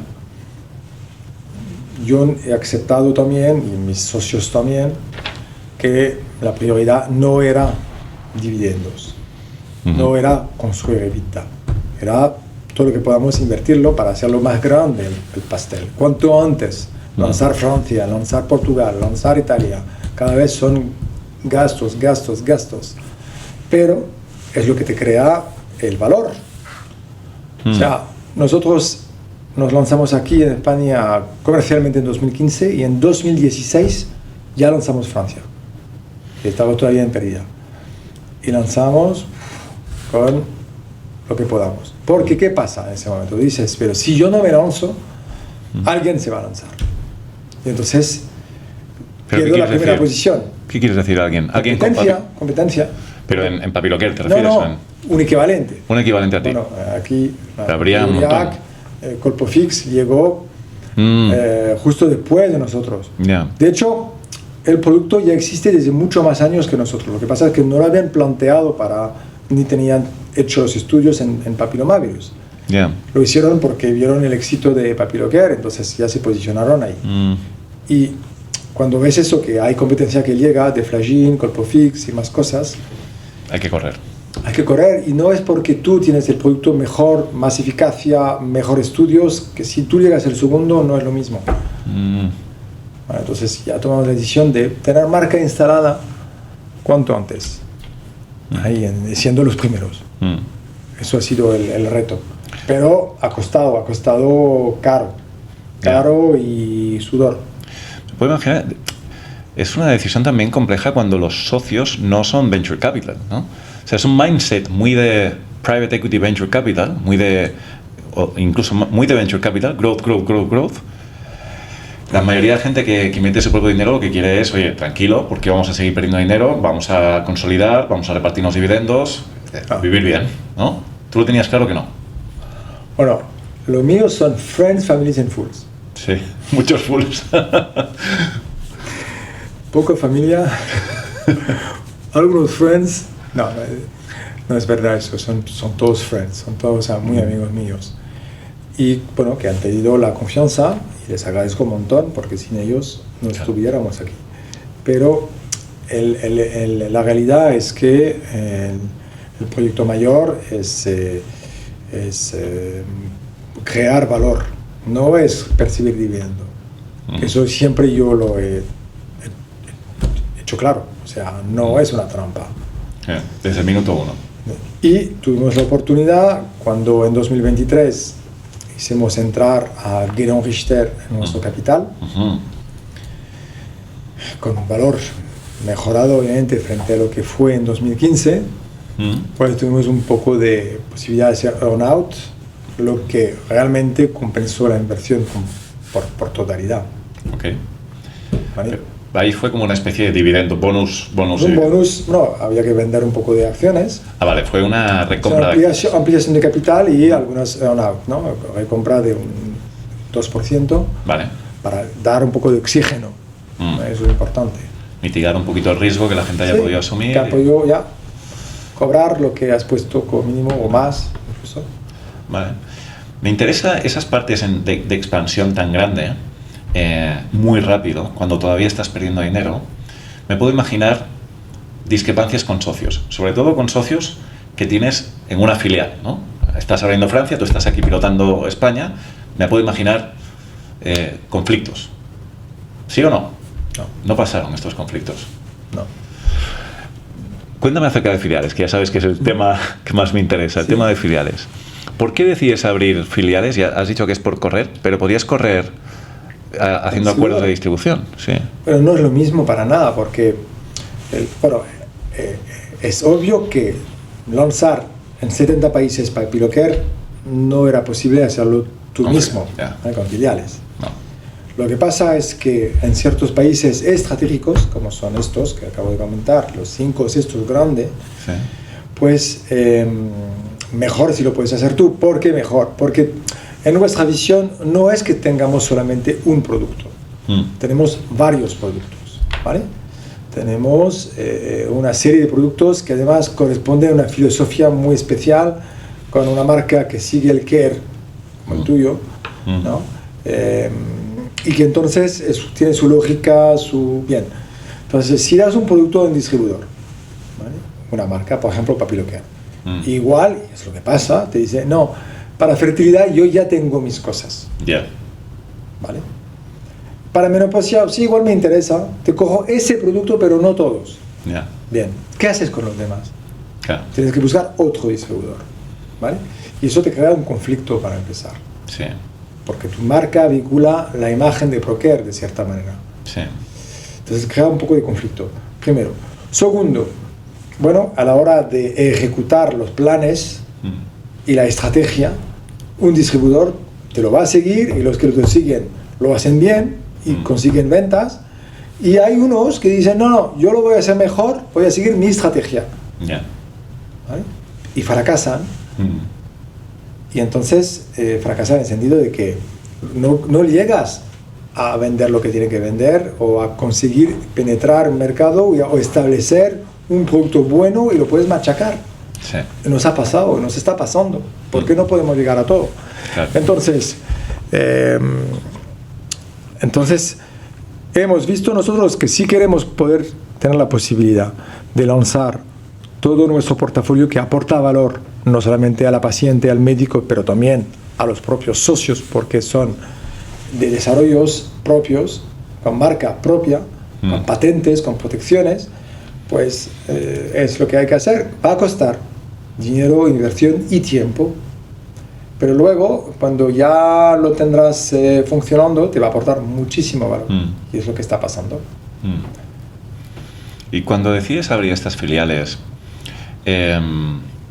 para aprovechar esto, para aprovechar todo el storytelling detrás de la marca, para lanzar todos tus productos, para tener mayor control y demás, decides, cuando empiezas, no digo ahora todo lo pasado, que ya tienes mucha experiencia, cuando estás en ese momento inicial, decides abrir con socios locales, que es alguna decisión típica, o, oye, no, 100% mía, la filial. No, entonces, lo que, en el caso de Francia, por ejemplo, yo tenía un ex colega mío de Procter & Gamble, y cuando pensé en Francia, le llamé, estaba trabajando en, no me acuerdo, ¿no? En Johnson & Johnson, o algo así, ¿no? Y bueno, pero también estaba en búsqueda de sentido nuevo, y me vi a mí, y ya habíamos pasado 3-4 primeros años, estábamos por salir al mercado, y nos vimos un verano de vacaciones que había alquilado una casa en Begur, ¿vale? Y me invitó. Nos fuimos a pasar un día, creo, 2 días, no me acuerdo. Y entonces hablamos, mira, Medi, ¿qué quieres hacer? ¿Qué vas a hacer en tu vida? ¿Tú crees que te va a aguantar mucho tiempo la farma esa? Tú ahí picándolo. Obviamente picándole, explicándole el valor que él tenía y que podía tener para mi proyecto y siendo un emprendedor. ¿Vale? Entonces en ese momento pues él invirtió, ¿no? En el proyecto. En la empresa madre, en la empresa española. Entonces yo no lo podía pagar del todo su salario. Ya. Entonces una parte fue de acciones. Vale. Se la ganó, se la pagó él, pero se la pagó en acciones, ¿no? Sí. Pero tuvo la oportunidad de invertir, si quieres. Entonces él es un socio ahora de esa empresa. Y también para lanzarnos, pues sí, casi hicimos una ampliación de capital, pero nunca abrimos más del 20%, o sea, intentamos conseguir que no haya más, que 70, 75, no, guardamos la mayoría, obviamente, siempre, y abrimos para tener inyección, o en kind, como fue el caso de esa persona, o otros socios que ya habían invertido a la madre, quisieron invertir. Entonces, yo tengo socios que son accionistas de la madre y accionistas de la filial. Ah, mira, qué interesante. Interesante. ¿Y este modelo siempre lo has aplicado de la misma manera? ¿Siempre has dado la posibilidad? ¿No? ¿Has ido cambiando el modelo? No, yo lo que intento hacer es abrir, no, porque con más capacidades, ahora abrimos las filial 100%. ¿Por qué? O sea, no tengo necesidad tampoco de buscar socio. La inyección la pongo yo, la pongo los bancos, que tengo acceso a la deuda. La deuda ha sido siempre muy importante y de hecho lo tengo que decir porque ha sido crítico en el primer momento. O sea, yo tenía resultado negativo, perdiendo dinero y iba a proponer mi proyecto de valor a futuro a los bancos. Y Banco Sabadell, Banco Santander, pues apostaron. Esto es dificilísimo, ¿eh? Es dificilísimo. 200.000, 400.000. Y la Caixa. Los tres, estos fueron los primeros. En forma de deuda. Deuda convencional, deuda tradicional. Y además con carencia y 5 años. Y eso fue fundamental. Fundamental. Porque sí que había la otra posibilidad de ir a ver a fondos. Claro. Incluso los de los bancos. Sí. Caixa Capital Risk. Pero es un atraco. Es un atraco, porque te pillan, si no es la mayoría, casi la mayoría, por aportar un poco, y que luego, además, los in-laws, los acuerdos de socios, pues son fatal para el emprendedor. Sí. Con derechos tremendos, y entonces yo no había hecho todo eso para llegar a esto. Eso sí era imposible. Sí, está todo el ecosistema. Pero no fue fácil porque teníamos necesidad de cash, muy importante y que obviamente había que buscar las soluciones, ¿no? Entonces, en ese momento abrimos préstamos participativos a los socios. Vale. Y eso fue importante, ¿no? O sea, los que ya habían invertido, se le dio la opción de volver a invertir en forma personal. En vez de que pague intereses ¿al banco? Al banco, pues lo pago a ti y te doy una prima, un bonus. Al 5, al 6, al 7. Siempre hemos pagado y entonces al final hemos conseguido, en un momento teníamos 2 millones de préstamos participativos. ¡Wow! Con los socios. ¡Wow! Teníamos muchos socios. Muy bien. Y todos, por 5.000, porque cada uno quería participar al esfuerzo que estábamos con necesidad. Muy bien, muy bien. Y siempre se ha pagado y siempre se ha devuelto y eso es obviamente la necesidad absoluta. ¿Y hoy en día sigues teniendo la misma cantidad de socios o por el camino ha habido recompra de acciones y se ha ido simplificando el cap table? No, siempre tenemos la... ¿Mismo, eh? Sí. Mira, ¿no? Muy bien, o sea que todos ellos siguen viviendo la aventura y siguen viviendo el crecimiento de Proker. Sí. En 2023 has dicho que entra Gedeon Richter. Voy saltando, picoteando, pero si tú ves que hay otro orden de milestones interesantes... Yo te sigo. Has dicho Gedeon Richter en 2023. ¿Por qué pasa esto? ¿Cuál es el motivo estratégico detrás? Bueno, nosotros tenemos una necesidad vemos que funcionamos muy bien, que vamos muy bien, pero que estamos perdiendo posibilidades por no lanzarnos en Italia, en concreto en UK. ¿Vale? Y haciendo más investigación en nuestro portafolio para las nuevas categorías, fertilidad, menopausia, etc. Todo eso requiere fondos importantes. Nos damos cuenta que para ampliar portafolio lo que luego te da más ampliar portafolio y ampliar y hacer innovación, lanzar nuevos productos, tener productos mejores en tu mercado, te da posibilidad luego de conseguir, que nuestro modelo, expansión internacional a través de esos productos, ¿no? Pero eso requiere inversión. Y para eso hicimos entrar en un socio industrial. Porque ese mismo socio industrial era nuestro cliente en todos los países del este. ¿Vale? Que ya nos ha pedido, yo quiero todos los productos ProCare para todos mis territorios, 23 territorios. ¡Wow! O sea, él ya era vuestro distribuidor en 23 territorios. ¿Cómo? Sí. Y le dais la posibilidad de que pueda entrar en el capital. Entonces, en ese momento hablamos, yo buscaba poder invertir, entonces como ya estaban como muy asociados a través de ese contrato comercial muy importante, pues les ofrecemos entrar.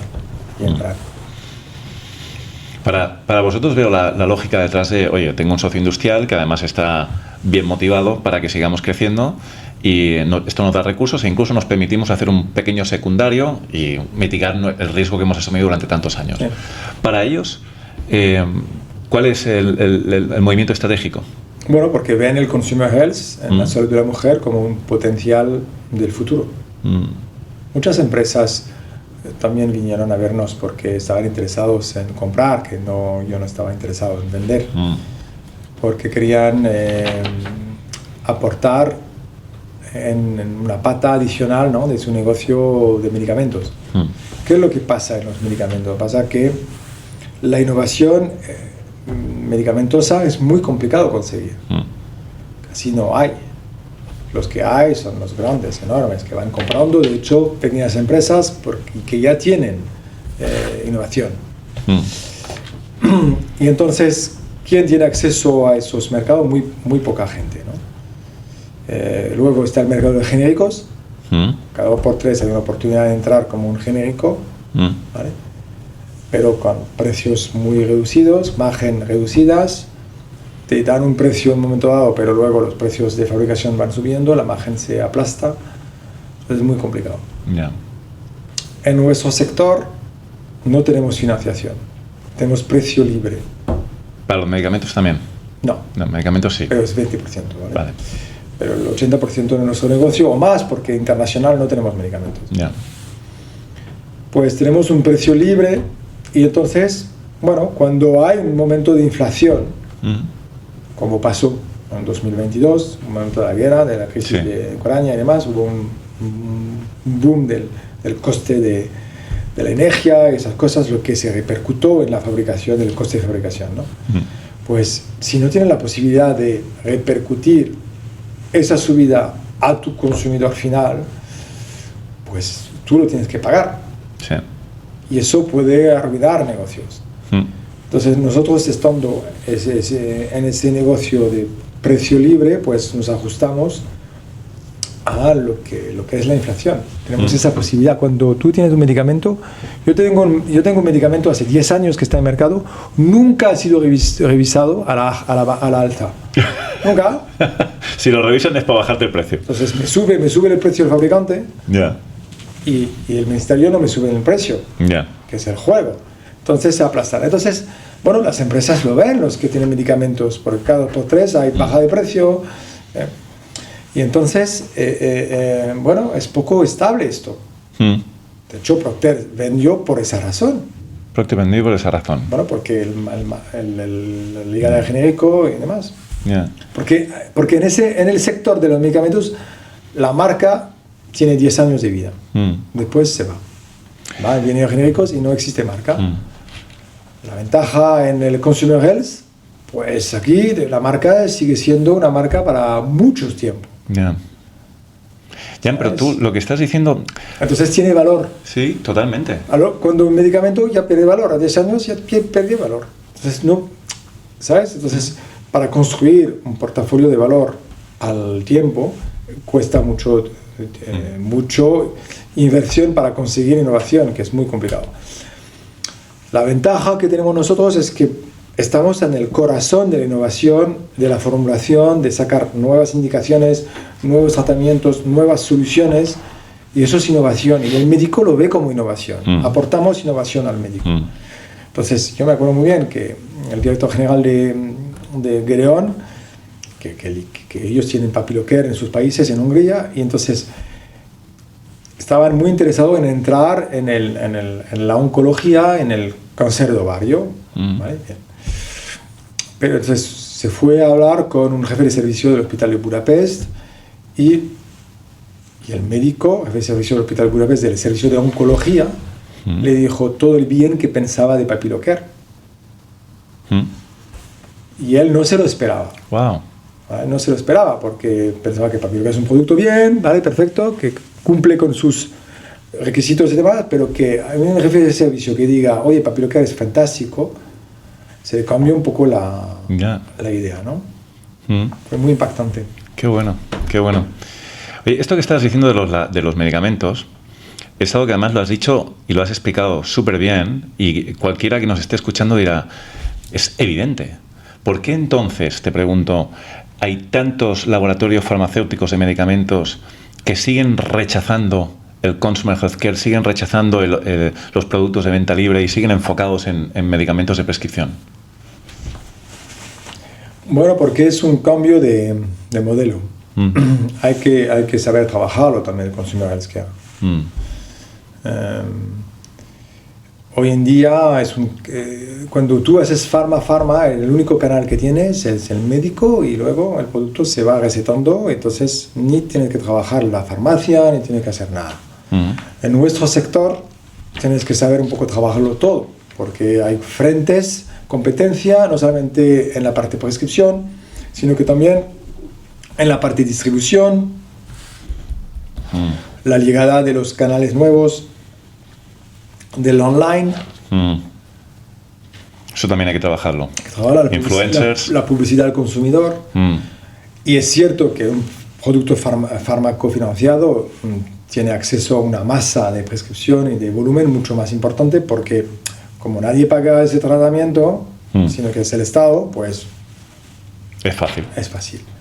Cuando tú te vas a gente que tiene que pagar desde su bolsillo un tratamiento o algo que les puede funcionar, pero que lo tienen que pagar, no es la misma volumen. No es el mismo volumen, exacto. Yeah. Pero yo te digo que, por ejemplo, a veces en España me dicen, el papilocare es demasiado caro, ¿no? Sobre todo en el hospital, en el público, que no, la gente no se lo puede pagar. Pero si te vas en Croacia, o si te vas en Bosnia, donde el salario mínimo es 600 euros, donde la consulta al ginecólogo no está financiado, la tiene que pagar, pero en vez de pagarse el último móvil, ¿vale? Yeah. Bueno, se paga la salud. Invierten en lo que es necesario, ¿no? Es una realidad. Entonces, y ahí papilocare se vende y no hay queja. Explícame por qué tenemos que quejar aquí. ¿Cuál es el problema, no? Es igual porque no dedicamos los recursos a pagarnos la salud o la buena salud. Estamos muy mal acostumbrados. Muy mal acostumbrados, sí. Bueno, esto pasa. Yo la verdad que a mí me sigue sorprendiendo cómo de evidente es todo lo que estabas diciendo, y cómo me encuentro por activa y por pasiva en negocios internacionales a compañías que se resisten a introducir productos de venta libre, ¿no? Que pueden manejar ellos el precio, que pueden definir ellos el margen, la estrategia comercial, pero claro, es un mindset difícil de cambiar. Sin embargo, nosotros nos hemos planteado, no lo hemos hecho todavía, pero nos hemos planteado incorporar medicamentos en nuestro producto para acceder a volumen. Es lo que estamos haciendo nosotros, exactamente. Entonces, vosotros lo habéis hecho. Claro, yo lo que quiero hacer es ofrecer al médico y a la paciente una solución, ¿vale?, que pueda cumplir con sus necesidades. Completa. Tú quieres ser el partner del médico y dar todo el arsenal. Entonces, yo quiero tener los medicamentos cuando es necesario y otras posibilidades que no van a ofrecer los medicamentos, esto está claro. ¿Vale? Cogemos el ejemplo de la fertilidad. Y sobre todo en los procesos de fecundación in vitro. Aquí lo importante, hay dos cosas importantes. Tener ovocitos, ¿vale?, para poder recuperarlos, captarlos y poder fecundarles. Sí. Pero obviamente un ciclo normal viene uno, no vienen dos, no vienen tres, pero se necesita varios, ¿vale?, cuando haces la intervención. Entonces aquí, ¿qué hacemos? Le damos medicamentos Sí. para tener un número importante, ¿vale? Ok. Y luego los recuperas. Pero el otro factor muy importante es que a la edad en la cual se hacen esos procesos, que en general son 35 por arriba, Sí. ¿vale? La calidad del ovocitario, la calidad del ovocito, de la calidad ovocitaria, ya va bajando un montón, Sí. muchísimo. Es el envejecimiento celular, es así, no podemos nada.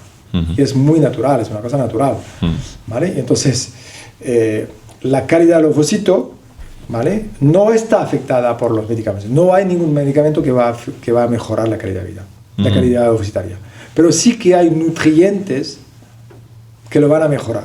Okay. Y nosotros es lo que hacemos, investigamos para demostrar que el por qué conseguimos una mayor tasa de embarazo en una fecundación in vitro con nuestros productos que si no lo usas. Pues probablemente porque apoyamos a la calidad ovocitaria. Entonces lo que estamos haciendo nosotros a nivel de investigación, desarrollo, es justamente esto, poder demostrar que mejoramos la calidad ovocitaria, que es probablemente lo que está pasando, pero hay que demostrarlo. Muy interesante. Con lo cual, das todo... Pero todo eso el no armamento. existe en mercado, No existe. como medicamento. Ya. Tienes ¿Vale? que desarrollarlo como otro Exacto. tipo de categoría regulatoria. Exacto. Y con esto tienes la posibilidad de darle a tu médico todo lo que él necesita para tratar adecuadamente a su paciente. Claro. Por eso te metes también en medicamento. Pero la decisión de meterte en medicamento implica, entiendo, dentro de tu organización, porque nosotros lo hemos evaluado varias veces, una serie de cambios importantes, ¿no? A nivel de... No, porque nosotros lo teníamos desde la base. Ajá. Regulatorio, dices, ¿no? Calidad. Licencia de laboratorio farmacéutico. Sí, exacto. Ah. Pues nosotros, a ver, nos lanzamos nosotros en 2015 y en enero de 2016 somos establecimiento farmacéutico y lanzamos un fármaco financiado. Ay, pero pensaba que era de otro. No, pero claro, lanzasteis ya con medicamento al inicio. Nuestra marca. Wow. Claro, ya tienes que tener un montón de cosas. Tiene farmacovigilancia, técnico responsable. Bueno, farmacovigilancia, farmacéutico. la farmacovigilancia la puedes Externalizar. Tienes que tener un director de calidad, Ujú. ¿vale? ¿Cómo se llama? Responsible person Sí. para la calidad, y le tiene que tener la nómina, Sí. entonces la ley, ¿vale? Farmacéutico. Y luego todo lo demás regulatorio lo puedes también externalizar, y luego tu centro de distribución, que tiene que ser con normas farmacéuticas, pero también es externalizable eso. Muy Centro de bien. distribución. Muy bien. Oye, pues qué interesante. Volviendo al éxito de los productos. Una de las cosas que has dicho al principio, y también me he quedado y me lo he apuntado, es que habéis llegado a un punto de eficacia comercial, ¿no? Cuando lanzáis un producto tenéis mucha eficacia lanzando. Desde tu punto de vista, con toda la experiencia en P&G, que es una magnífica escuela en este sentido, y toda la experiencia en ProCare, ¿qué es lo que se necesita para hacer un buen lanzamiento? Un buen marketing. Sí, pero sobre todo en una fase de lanzamiento. Un buen marketing. Ajá. Tienes que tener un buen marketing. Entender la estrategia, entender Vale. dónde lo vas a lanzar y cómo lo vas a lanzar.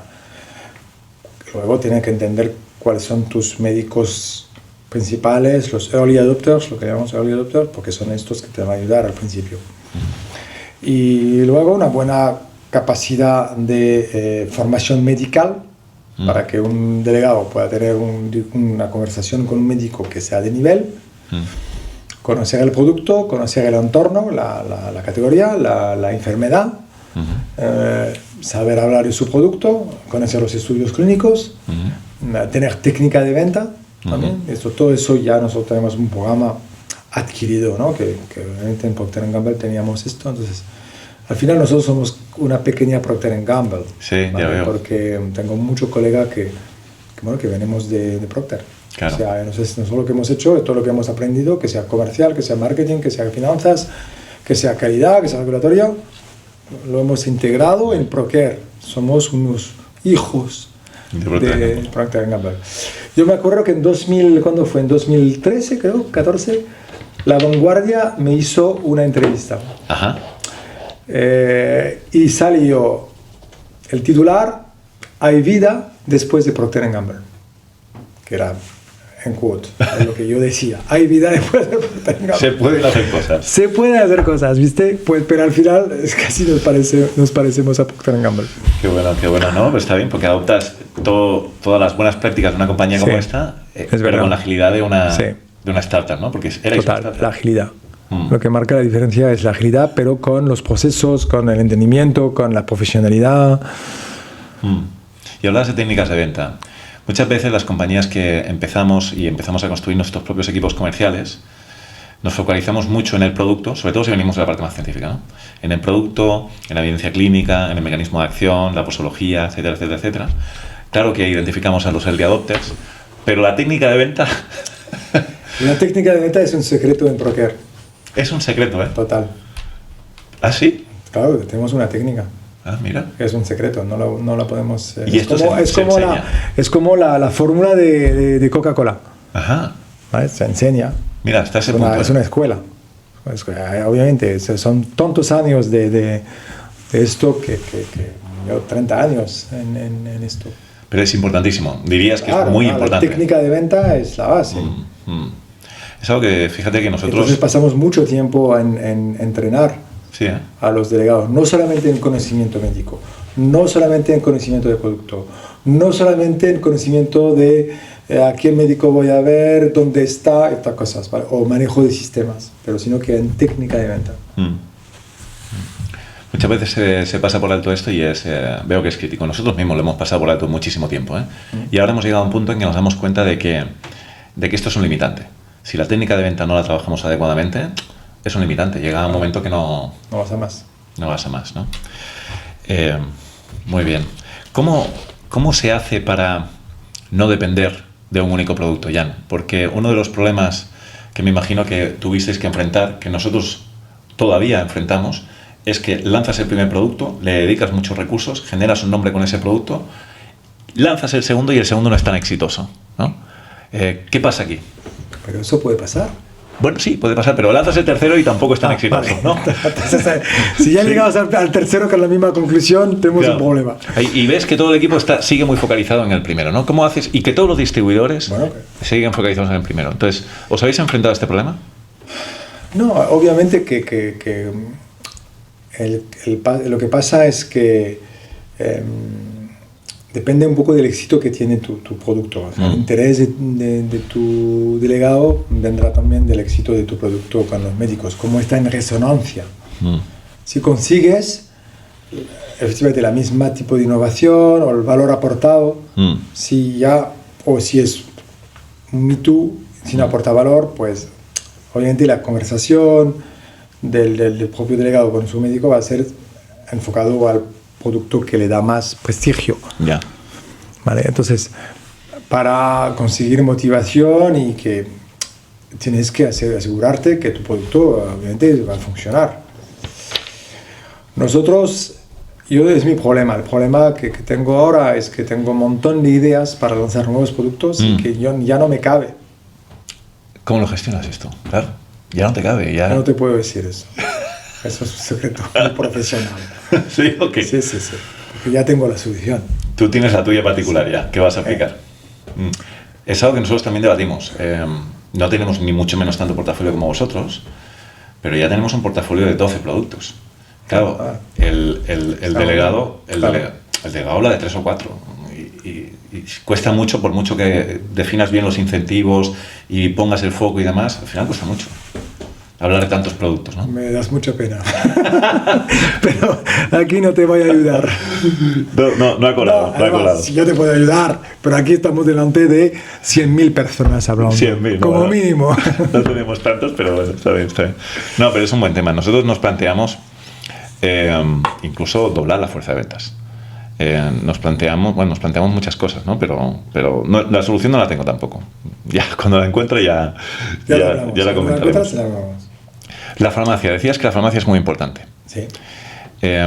También cuando empiezas, siempre veo los emprendedores que están empezando la promoción comercial en nuestro sector, porque hay otros muchos sectores, pero en nuestro sector, y hay aquellos que se focalizan en la farmacia, aquellos que se focalizan en la visita médica, pero en tu caso concreto has dicho todo es importante. ¿Cómo se maneja esto? Bueno, yo creo que para mí no puedes trabajar como trabajas el médico de la misma manera que trabajas la farmacia. O trabajas la farmacia en una forma o el médico de otra forma, pero ambos con el mismo nivel de dedicación, yo no creo que sea posible. No. De mi punto de vista. Mismo perfil de delegado podría haber. Primero, tema de perfil. ¿Sí? Segundo, tema de inversión. O sea, el modelo farma es aportar descuentos. El modelo médico es gastar energía en convencer a un médico a que tu producto es mejor que el otro. ¿Vale? Entonces, si esa inversión, si no la recuperes en margen de lo que vendes a la farmacia, porque ya has dado descuento, no te compensa. Claro. O sea, no puedes hacerlo dos. O vas a farmacia y con una fuerza de venta y das descuento, o vas al médico y trabajas en el médico para conseguir la receta. Pero al final, cuando vas a la farmacia, le das descuento, el farmacia tiene que trabajar, hacer salir, digamos, de consejo los productos de la farmacia que ha comprado. Cuando viene la receta, tiene la receta, da el producto, se acabó. Entonces, obviamente no es el mismo trabajo y que por eso no se puede invertir, desde mi punto de vista, en los dos de la misma manera.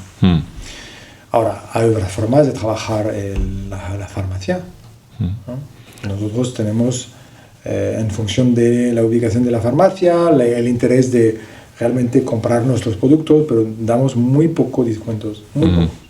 Lo mismo que damos al mayorista.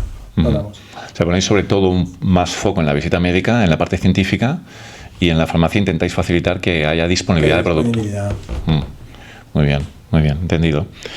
Futuro de la compañía, ¿dónde la ves? 100 millones. 100 millones de facturación. ¡Wow! ¿En qué tiempo te das para llegar a ese objetivo?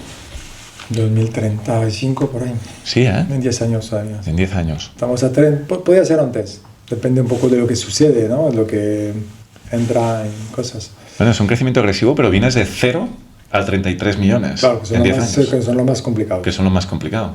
Sí. Ahora, bueno, has multiplicado por infinito, ahora solo es por 3. ¿No? Sí. Bueno, Exacto. muy bien. ¿En los mismos territorios en los que estás ahora con filiales? Con filiales. Más Alemania. Más Alemania, sí. Lanzamos Alemania ahora. Y luego, bueno, a través de nuestros partners, Asia es tremendo. Asia es muy potente. China. ¿Estáis en China? Ahí. Hay cositas que se vienen. Hay movimiento. Bueno, muy bien. Pero es complicado. Sí. Nosotros también estamos empezando ahora y tenemos nuestros retos. Sí. Pero, oye, pues muy bien. Oye, es un reto muy ambicioso, 100 millones de euros de facturación. Sí. Bueno, pero yo creo que básicamente nuestro business plan es lo que nos marca y de momento no hemos desviado mucho. Y no sabemos aún todavía lo que vamos a descubrir y lo que vamos a lanzar que nos puede aportar aún más. Claro. Entonces, la proyección esa es sabiendo lo que ya tenemos. Pero nos queda 10 años. Hay mucho por hacer todavía. Mucho por hacer. Muy bien. Y digo 10 años porque lo paro a 10 años, pero se puede seguir. Muy bien. ¿Te imaginas la compañía creciendo standalone y te imaginas la compañía focalizada siempre en ginecología o entrando en otras áreas terapéuticas? No, yo creo que está bien mantener el foco. Sí. Urología también, para nosotros es muy importante. Hoy ya lo es. Sí, un poco, pero vamos a crecer, creo que en el futuro en la urología, sí. Muy bien, entonces sí, no sé. Hablaremos. Entonces ya no te invitaré al podcast. Muy bien. Muy interesante. Yo te invitaré al podcast. Vale. Para que me digas un poco lo que haces. Estupendo. Muy bien, oye, pues se nos acaba el tiempo, ¿Sí? Si te parece. A menos que me deje algún milestone importante que quieras o alguna anécdota importante que quieras recuperar, entraríamos en la parte más final de hacerte preguntas personales. Sí, pues yo creo que te he dado un poco todo, la receta, ¿no? de cómo montar un negocio. Hay que tener suerte también. Sí, buenos amigos, estar bien acompañado. Yo creo que para mí es la gente, ¿no? Pero la suerte que hay que... Para mí la gente es lo fundamental. La gente, La gente. Si estás con la buena gente, ¿no? Que te puede ayudar. Cuando tienes la gente, pues se puede decir a infinito. Eso seguro. Es dificilísimo, ¿verdad? Sí, ¿no? Claro. También es lo que por aquí todo el mundo que pasa dice la gente. Es muy importante, pero también es lo más complejo.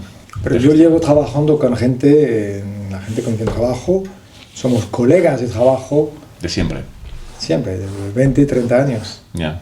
Entonces eso también es uno de los puntos que hace que somos fuertes, creo, o hemos sido rápido para desarrollar, porque tenemos una cultura de trabajo muy establecida y entonces funciona bien. Los dropouts de PIG, de Procter & Gamble. Entre otras cosas, ¿no? Porque obviamente hay... Así comprando más gente por el camino. Claro. Ya.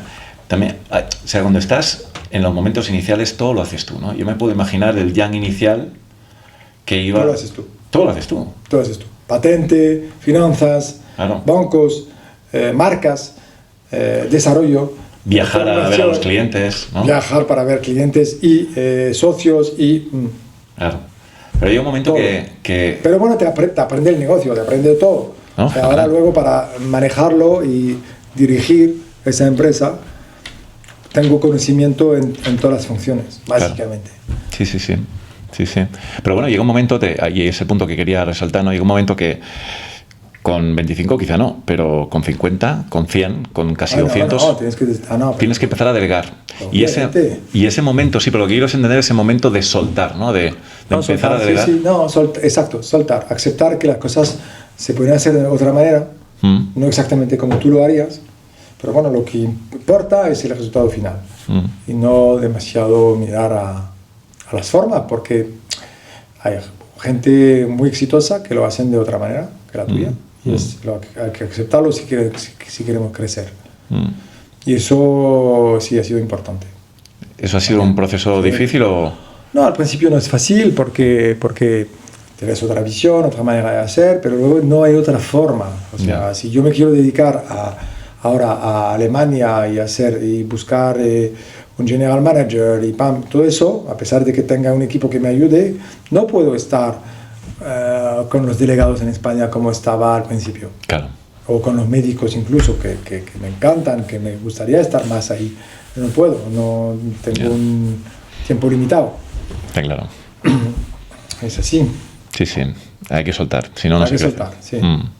Bueno, vamos a las preguntas finales, estimado, y así te conocemos un poco más allá del emprendedor, y lo que quiero aquí es un poco de picante. La primera pregunta, un lugar especial para ti para perderte. La montaña. ¿Cualquier montaña o tienes alguna? No, los Pirineos. Los Pirineos. Soy muy fan de los Pirineos. ¿Sí? Sí, desde que tenía 18 años me fui a atravesar una parte importante de los Pirineos con un grupo de amigos y entonces cada año intentamos volver, no con todos, pero con algunos. ¿Sí? Y nos hacemos una excursión, es un retiro. Qué bueno. Para esquiar, para pasear, para... Esquiar también en invierno, pero sobre todo para pasear. En verano, muy bien, sí. Hacer cumbres. Una afición que tengas, o varias. Yo sé una que me has dicho a micro cerrado que tienes que contar, pero no sé si tienes más. Bueno, tengo una afición de la música. Ajá. Cuando en 2020 estuvimos en el proceso pleno del COVID, sí. Y que la verdad que yo veía mi empresa y hemos pedido ventas la mitad porque no estaba financiado lo nuestro. Entonces, obviamente aquí el out of pocket en ese momento desapareció. Aguantó los medicamentos, pero todo lo demás. Y entonces ha sido un momento complicado, pero aguantamos, lo solucionamos. Y en junio ya nos volvemos a animar. Bueno, ya está, se fue, pam, estamos contentos, ¿no? Bien, pero creo que es a partir de octubre vuelve la segunda oleada, ¿no? Es verdad. La segunda ola, ¿no? Sí. Y dices, ¿pero esto? Entonces, ¿cuánto tiempo va a durar? Entonces, otra vez confinados, ¿no? Los delegados, pam, pam. Entonces, otra vez el riesgo financiero que se te marca. Además, nosotros habíamos dejado los apoyos públicos. Sí. Habíamos dicho, no, ya está, basta, vamos, en julio creo que abandonamos los apoyos, las ayudas públicas, y luego no podías más recuperarlas, estaba acabado. Por responsabilidad, porque íbamos bien, la cifra estaba bien, ya no necesitamos más, pero vuelve. Y ahí, entre confinados, nosotros tenemos gente en la fuerza de venta que tiene que en ese momento tenía más de 65 años, porque tengo gente de toda la vida que siguen, pueden tomar y retirarse, siguen. Y yo encantado, la verdad, yo no tengo necesidad. Entonces sí, he fijado un límite a 70 años. ¿Vale? ¿Ah, sí? Entonces, recién, el mes pasado, retiramos a un jefe de ventas con 70 años. Wow, y no quería. Con quien fundé esa empresa. Wow. Y él, bueno, sí, dijo que ya estaba ¿no? 70 años. Entonces, cuando el COVID, ¿no? Obviamente afectaba mucho más a los ancianos, pues yo dije, oye, todos los que tienen más de 60 afuera, no salen. Y me decían, es injusto, yo quiero salir. Ay, vale, tú quieres salir. No me puedes imponer que me quede en casa. Yeah. Vale, pues ok, pues entonces tuve que decir, bueno, voluntariamente. Bien. Y pasó que tuvo un caso de una delegada que se encontró infectada y en emergencia y en el UCI, en la UCI. Wow. Y yo en ese momento, la primera oleada, bueno, no sabíamos, ¿no? Pero sí que esta vez sabíamos y la gente estaba en la calle yendo al hospital, a ver a médicos. Yeah. Entonces, pues es mi culpa. ¿Te sentiste responsable? Me sentí totalmente responsable, ¿no? Se salvó. Ya. Se salvó. Menos mal. Y al final no lo había pillado trabajando, lo había pillado en otras cosas, me dijo, ¿no? Lo había pillado creo que en una cosa de caridad, un mercado caritativo. Sí. ¿No? Nada que ver. Pero bueno, no sabíamos. Yeah. Yo me sentí totalmente responsable y culpable. Y entonces en ese momento ya tuve como un pequeño desarreglo y como un burnout. Sí. Todo se me acumuló.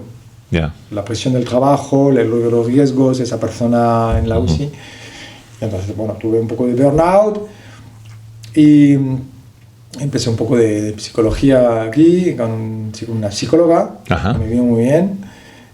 Y entonces, y cuando yo antes tenía costumbre de trabajar sábado, domingo, y no me importaba, me estaba muy a gusto, ya no podía más. Estaba como, rechazaba todo. Ya. Y entonces, bueno, hablamos, una de las soluciones, después de un poco de terapia, 3 meses por ahí, me di cuenta, y ella me ayudó en eso, de hacer algo que me gustaba. Ajá. ¿No? La música. Fue música. Entonces en ese momento que dije, bueno, yo tengo ProCare, que es mi primer bebé, entonces voy a hacer un segundo bebé, que es Soulcare. Soulcare. Vale. ¿Soulcare qué es? Soulcare es una banda de Latin jazz, soul y Latin jazz. Y con músicos profesionales de Barcelona. Y con ellos, con uno que se llama Rodrigo Palen, que es pianista, me asocio para montar esa banda y con él empezamos un proyecto de música y verás que Soulcare obviamente es un juego de palabras, ¿no? Sí. Es el cuidado del alma. ¿Vale? Y es lo que yo en ese momento necesitaba y yo pensaba que también ofrecer música al universo, bueno, podía ayudar a más gente, digamos, en ese momento, ¿no? Entonces me lanzo en esto y creo Soulcare, y ya Soulcare tiene 5 años, hemos grabado 50 canciones, empezando con covers, ¿vale? Entonces hemos sacado varios álbums, uno que es un álbum tributo a The Beatles, que se llama Into the Soul of Paul and John. Ajá. ¿Vale? Entonces lo tenemos disponible en Amazon, en vinilo y en CD, o si no en Spotify. ¿Se puede encontrar en Spotify? Sí, en todas tú buscas Soulcare. Soul of Paul and John. Sí. Qué bueno. Y entonces esto, bueno, ahí tengo la suerte de poder grabar con gente como Richard Bona, que es un artista famosa del jazz. Madre mía, pero esto es súper pro, ¿eh? Mino Sinelu, que es también un artista famoso que es percusionista de Miles Davis en Sting. y la verdad que me lo paso súper bien. Entonces yo he decidido que los viernes por la tarde es mi momento de soulcare. Wow. Y intento no cambiar esto, ¿vale?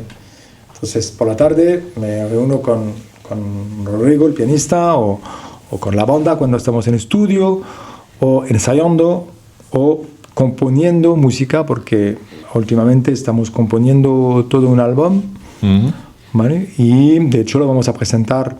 Mira, me voy a Argentina al final del mes porque tengo el lanzamiento de Papiloquer. Sí.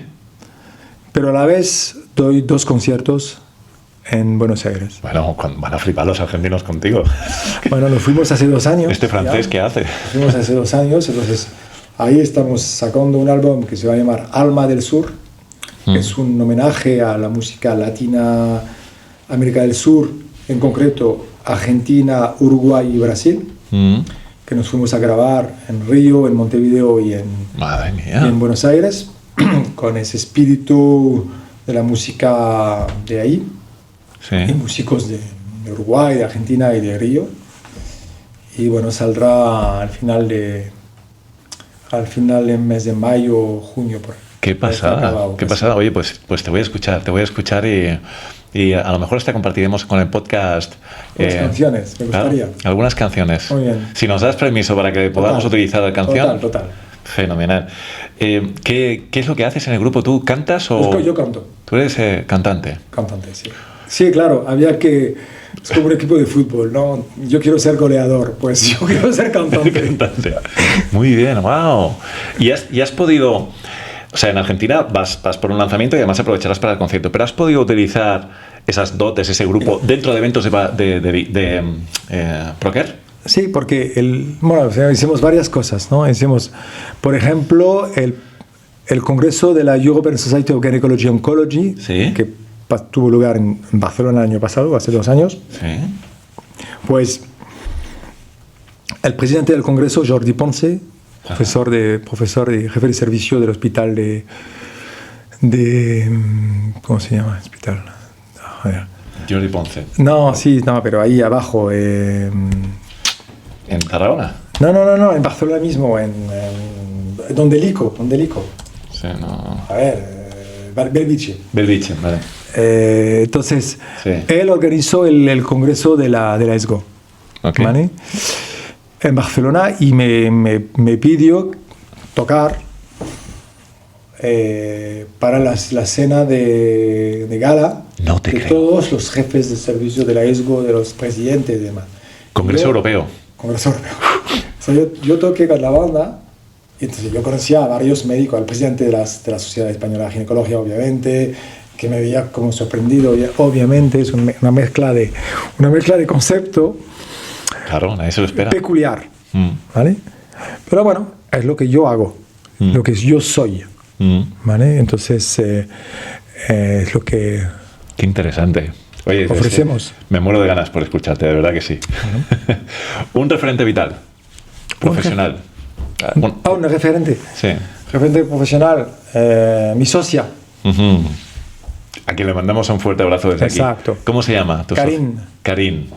Muy bien. Karin Amselem. Oye, pues socia de Socia. todo, ¿eh? Profesional y vital. Profesional y vital, exacto. Muy bien. ¿Cuántos hijos tenéis? 2. 2 hijos, ¿eh? Muy bien.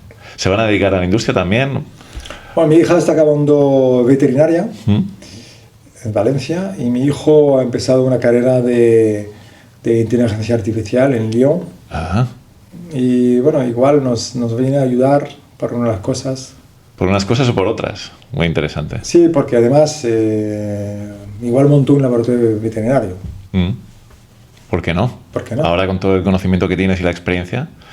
Qué interesante. No, te veo inquieto, Una comida favorita.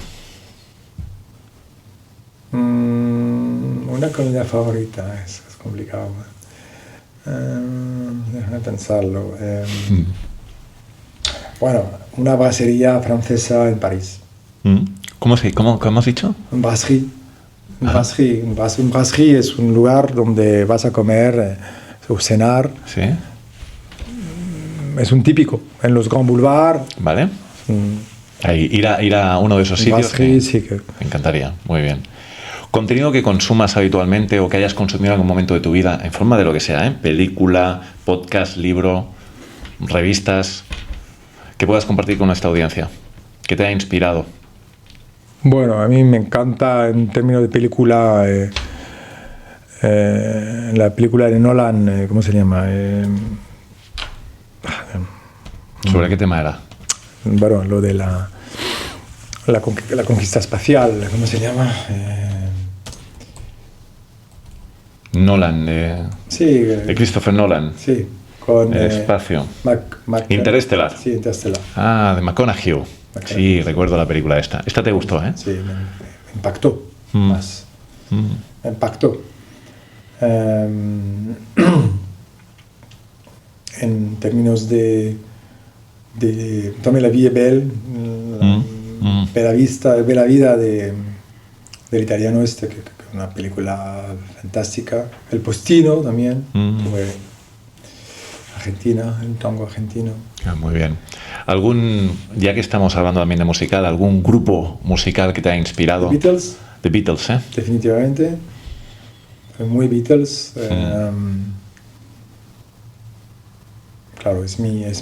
Sobre todo los Beatles. Pues nos vamos a quedar con esto como recomendación, porque hacemos siempre un librito a final de temporada con las recomendaciones de cada uno de los invitados. Nos vamos a quedar con los Beatles, si te parece. Muy bien, me parece muy bien. Un hábito muy marcado, y con esto termino, una rutina que tengas, muy friki tuya, para conectar o para desconectar.